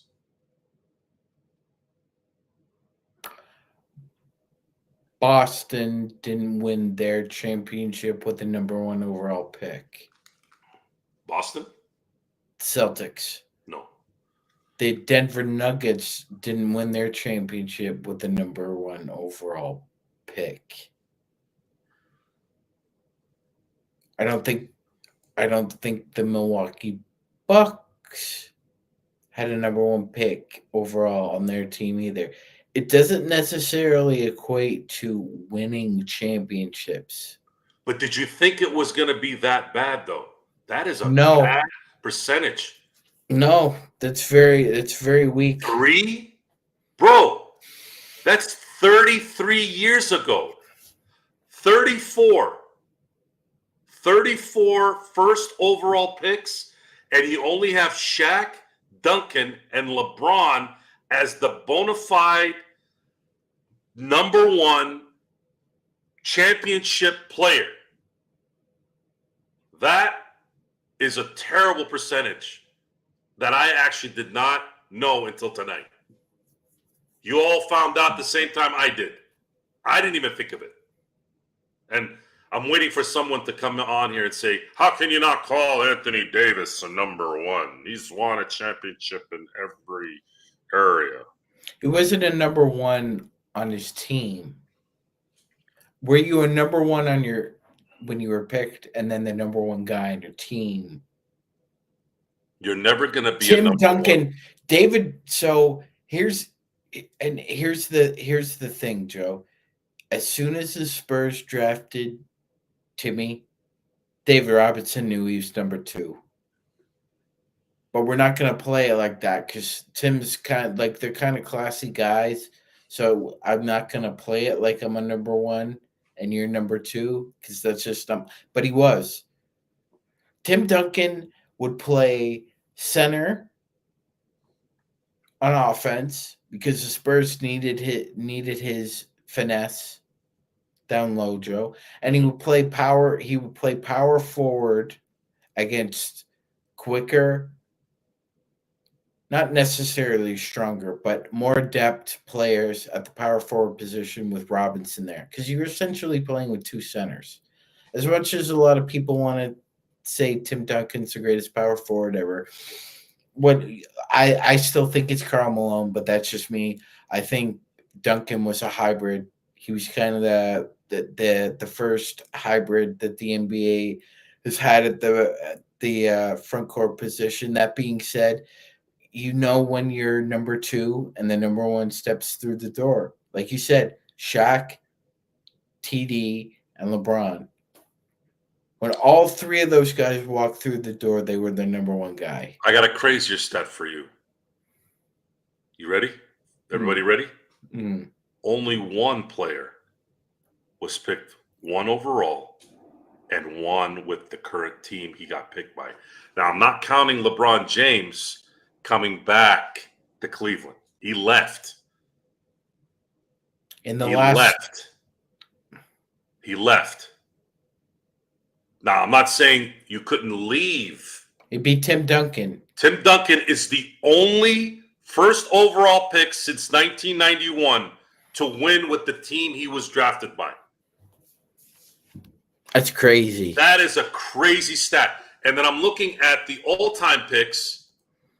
You have Magic most recently. Before that, Magic as the number one, bona fide number one. I'm sorry, Hakeem, Magic. 84, yeah. Right? Hakeem and Magic. And then you got to go back to Bill Walton, Kareem.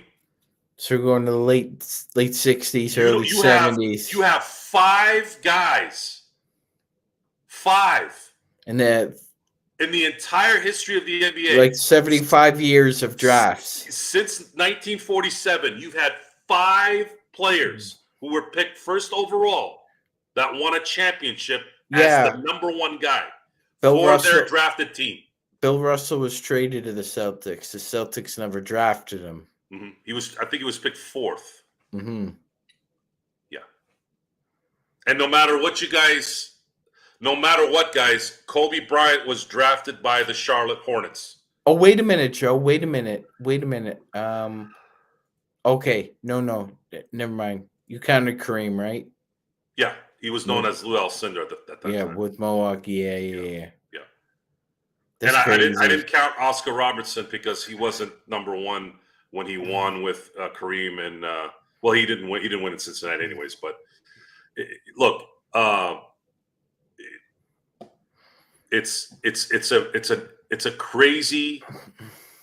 It really is a crazy stat, and what it's proven. So much is proven that what you think is important is not important. It's crazy. It's crazy to think that. It's not a surprise though if you're a Laker fan, because the Lakers they've made a living off of poaching other people's players. That's always been the case. They've either traded for them or they've gotten them in the free agency. That's what the Lakers have built their team on since 1975. Since they got Kareem. Well, you can say Will too. Since 68, they got Kareem. I'm sorry. Since 68, when they got Wilt, they've been able to poach him, win a championship with him. They got Kareem in a trade, won 5 championships with him. They got Shaq as a free agent. They got Paul Gasol in a trade. These are all monumental transactions, huge transactions. Crazy how this all works. 85% of the stuff you hear is never true or not what you think. You want to know when I really started opening up to that, Sean? When you told me that stat about possessions during this era of the NBA. And really? It was only 1 possession more since the 90s. That's nuts. I would have never, if you had come to me and said, Joe, what's your assessment on possessions now versus the 90s? I would have said, Sean, come on. These guys have like 10 possessions more a game. 1. That was the most surprising stat. All the shit that we talk about, I'm telling you guys right now, man. Chico. Yeah, they never lie. I'm telling you right now, it's one thing to give your opinion. Opinions are opinions. You're going to be wrong. You're going to be right. But if you're going to say something that isn't an opinion and it's a fact, you better make sure it's fact. Because Sean Grice will find out.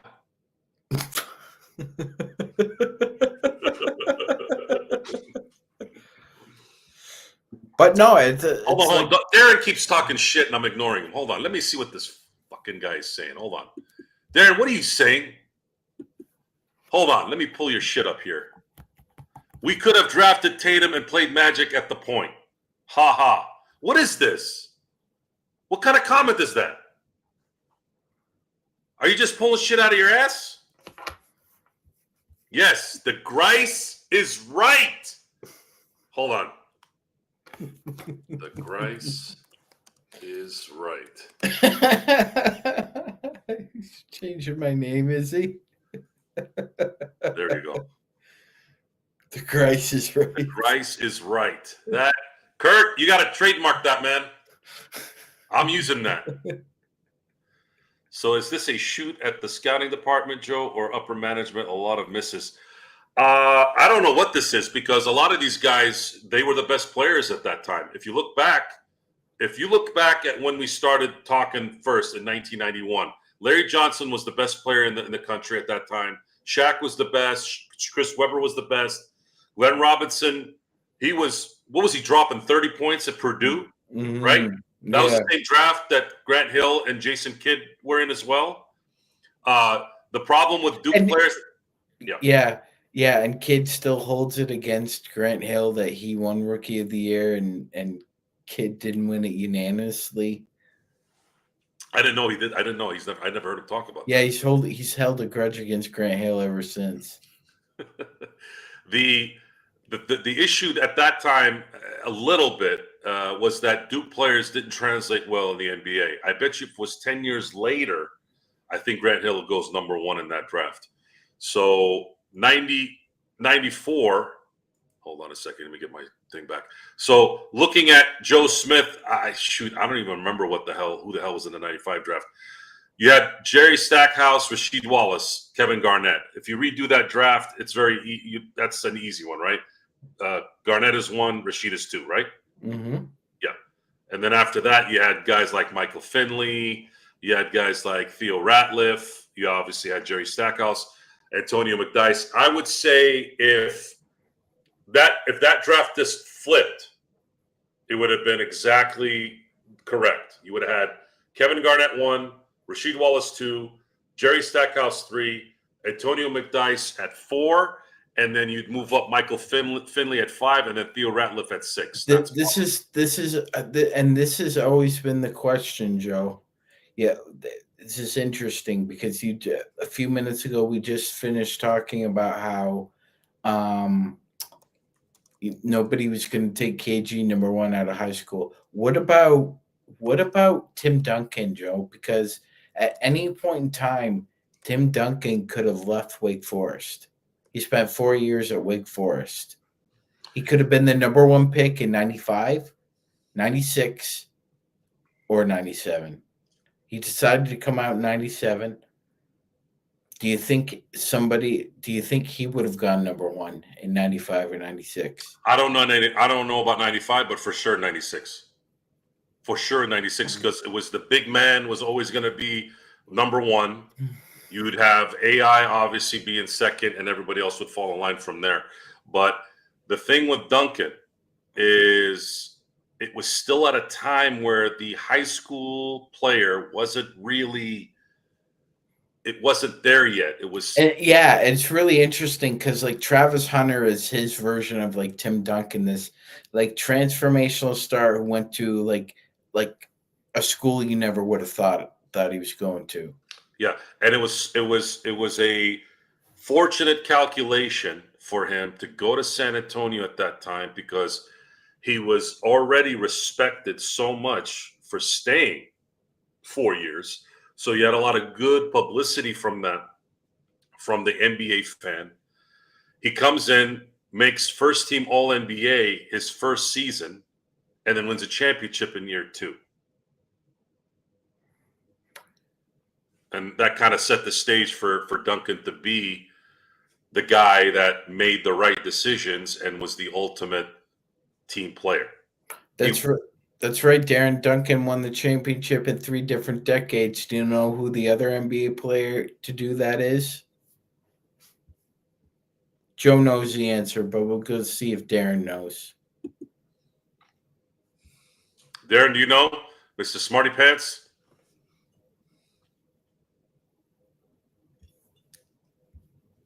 Give him 5 seconds, Joe. 5, 4, 3, 2,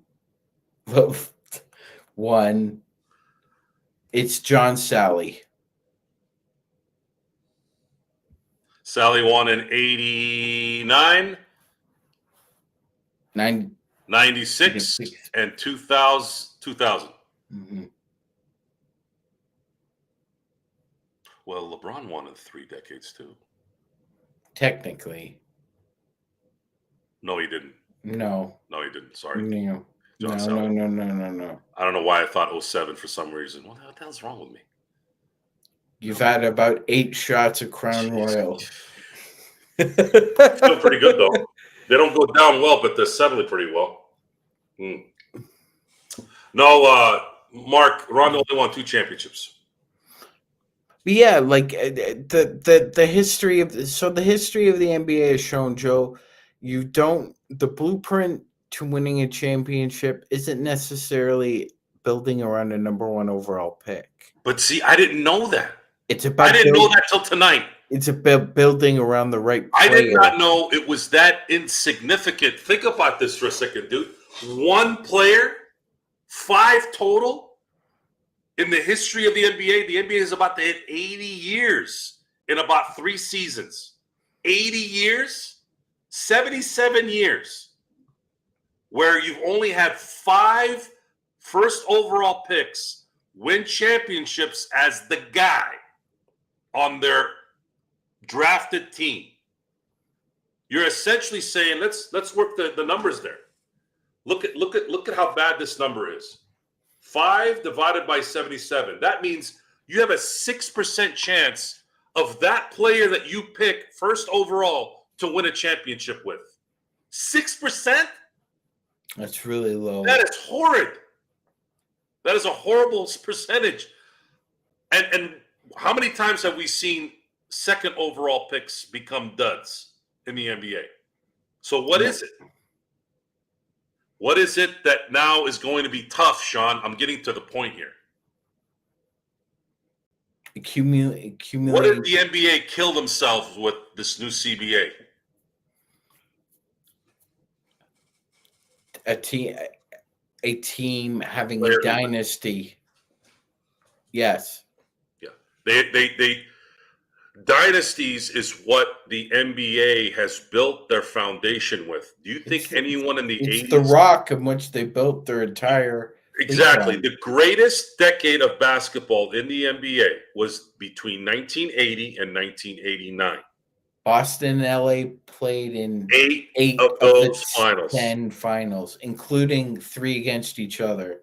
And it should have been 5, but that's another story. Right. So 8. The other was in 83 when the Sixers finally got sick and tired of losing to Boston and LA and went and got Moses Malone. It took something seismic to have that one year. And Andrew Toney didn't get hurt and killed the Celtics, which he normally does. Right. And then in 89, you had the Lakers who were 11-0 going into the finals, and then both Byron Scott and Magic Johnson blew out their hamstrings, and that was the end of that. It took, again, seismic scenarios for those 2 years to not have either Boston or the Lakers win a championship. And Joe, the last dynasty played the same team 4 straight years in a row, and people were decrying, oh well, is the NBA becoming boring with these dynasties? And it felt like it has felt like in the last, I would say, 8 years, Joe. I would say 2016, 2015, that Adam Silver has become very reactionary to negative publicity. Very reactionary. He has, and what I should probably, as in business, you need to take a step back, right, and properly reevaluate things from an objective point of view rather than being your feelings and making errors. Right. It's a good example is my disdain for Roger Goodell and his not giving a shit about people like me because he's getting 57 ratings on Netflix feeds. Right? No one gives shits about what I say. My attack on Roger Goodell mainly is the fact that he says he cares when he doesn't. I would have more respect for him if he went on air and said, this is professional football. I know he can't do it because there's litigation issues, right? But I don't like the lie. I wish he would stop saying the words and use something else. You don't give 2 shits about player safety. You care about making money. That's fine if you care about making money. I get it. But you don't give a shit about player safety. You have teams playing 3 games in 11 days playing professional football in an era where they're faster, bigger, and more apt to get you CTE than ever before. And so, it's football. I mean, there's nothing else you can do. If you don't want to get the chance of getting hit or brain damage, go play tennis. Correct? Mm-hmm. And that's the part that I don't like about that guy and, in general, the owners that have enabled him to do this. As far as going back to Adam Silver, I've been a big Adam Silver fan. The way he handled the Donald Sterling thing was one of the more gangster moves I've seen a commissioner do. Mm-hmm. It wasn't. Everyone was sitting there playing with their nuts talking about, oh, is he going to get suspended for the year? Is he going to get fined $1 million? This motherfucker came out of nowhere and said, no, this fucker's gone. And I was just like, whoa, your mentor kept this piece of shit in business, fucked his own flagship team in the well, at least there's a new story that me and Jeff unfortunately haven't been able to talk about because Jeff's been busy. But initially he had ousted his flagship franchise and let this deal happen. That's probably what pissed me off more than anything is the fact that the Clippers got CP3. It wasn't the fact that it didn't go through all the way, but it was the fact that not only did it get vetoed, but it went to the fucking Clippers and ruined CP3's ability to win a championship. If CP3 goes to the Lakers, he's winning at least one. I feel bad for him. But anyways, so Adam Silver comes out the gates rocking and rolling. And he starts doing business a certain way where I'm like, I can see this guy and the way he carries himself. He does end the discussion with, look, at the end of the day, we're still a business and we have to run it. See? Just be honest. But COVID jacked up his career. COVID and it's actually more of the social stuff around that time as well. And he hasn't really been able to get ahead of it. And what they did is he let, I think what the reason why he's gone this route is because they wanted to guarantee that new TV contract. They all took a shit on themselves to guarantee that they're going to get this go along to get along, kind of. They had to because 76 billion is 76 billion. They're not gonna give two shits about us because they have those idiots that are at the games already taking pictures of themselves. Exactly. They don't need Sean Grice. They don't need Joe Soro. They don't need us anymore. They have those schmucks and their money and their selfies and their marketing. We're just spectators that are kind of looking out. And we care the most, but they don't give a shit. We don't make them any money. We're too busy complaining and whining about why the team sucks and how we want Genie to go out to the farm, right? What do they say when they're taking the dog to the farm? Yep. Taking the dog to a farm. Take the dog, to the farm, out in the country. That's it. Magic to Samson in the All-Star game. I don't remember that one, but I do remember them talking about it. No, Gerald's not coming on tonight. Gerald, I think, is taking a rest. And as of right now, I think I'm about to do the same. So I want to thank everyone for being here tonight. I'm feeling pretty good, though. I'm not feeling sick at all. Thank you for being here, Sean. This was a great discussion. It kind of went somewhere where I didn't think it would go, but I'm glad it did. More information, more history, more knowledge is always a good thing. Really good nightcaps, really good questions by the crowd. Thank you all for being here tonight. We had a pretty big crowd here tonight, too. I wasn't expecting it this late, but thank you for being here. If you guys want to contact me, you can email us at LakersFastBreak@yahoo.com. If you have any questions, if you want to contact me directly on Facebook, I'm known as Johnny Blade on Facebook, and my profile pic is Mr. Freddie MVP Freeman with the Statue of Liberty pose.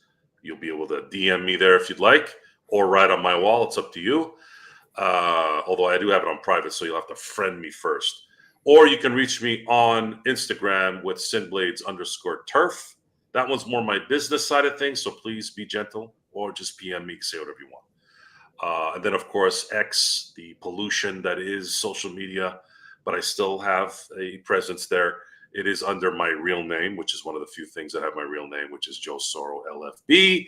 You can direct message me. You can X me. You can Twitter me, whatever it is that you like to do. Just be nice or not. I don't really care. I'll still answer the question. Okay, wait. Dylan has another question here before I head out. This will be the last question to answer for the evening. Joe, do you think the Kings will trade Fox? So we've gone full circle on today's show. Dylan, thanks for coming around. Sean, put a button on what we've already talked about, but we really didn't get this answer from you because I kind of already feel that it's not going to go this way. But the question from Dylan the Villain Brooks, will the Kings trade, if they can, De'Aaron Fox to LA? Long answer, no with a but. Short answer, yes with an F. And there you have it. I'm going to say F and no way in hell. The Kings will not trade De'Aaron Fox to LA, not for anyone other than maybe Anthony Davis. That's it. That's not going to happen. Houston, San Antonio, sure. But I believe if they're smart, and I know Sacramento hasn't been known as a smart franchise in its years, at least not since Petrie was running things over there. But he or the Kings, first of all, they're going to fire Mike Brown here before they do anything. And then they're going to have to get the deal that they really, really want. They're not forced to trade Fox this year. His contract doesn't run out till next year. So they have until the next trade deadline to wait this out or get a nice deal during the summer. That's where I think that is. If there's any way the Lakers are going to get an impact player, they are going to have to go with Sean's recommendation at the beginning of the show, which I think is the only realistic check mark all the box player, which is LaMelo Ball in Charlotte. But a little bit of me says that I don't know what it's going to take to get him out of Charlotte. Would they want the one ticket selling player on their team to be traded? I don't know that answer. But if they did make that work, it would fill in all the boxes and you'd have a much better shot at competing for a title. With the way the NBA has become in terms of parity, you definitely have a better chance, especially if AD and LeBron are healthy towards the end of the year and they don't play Denver at the beginning. I think they could probably get them if everyone's healthy and LaMelo's on the team later, but please not in the first round. The Lakers would still have to get that fourth pick. I'm sorry, that fourth seed. They need a series at home. They have to get that. The Lakers are going to have any chance at competing this year. They have to get the 4. And looking at the standings right now, the 4 is the only shot they have right now, especially with Luka going to be out at least a month, probably 2. And then, of course, Denver's still reeling. This is the way of the world at this point. So with that, again, thank you for watching the Lakers Fast Break Nightcap with Sean Grice and Joe Soro.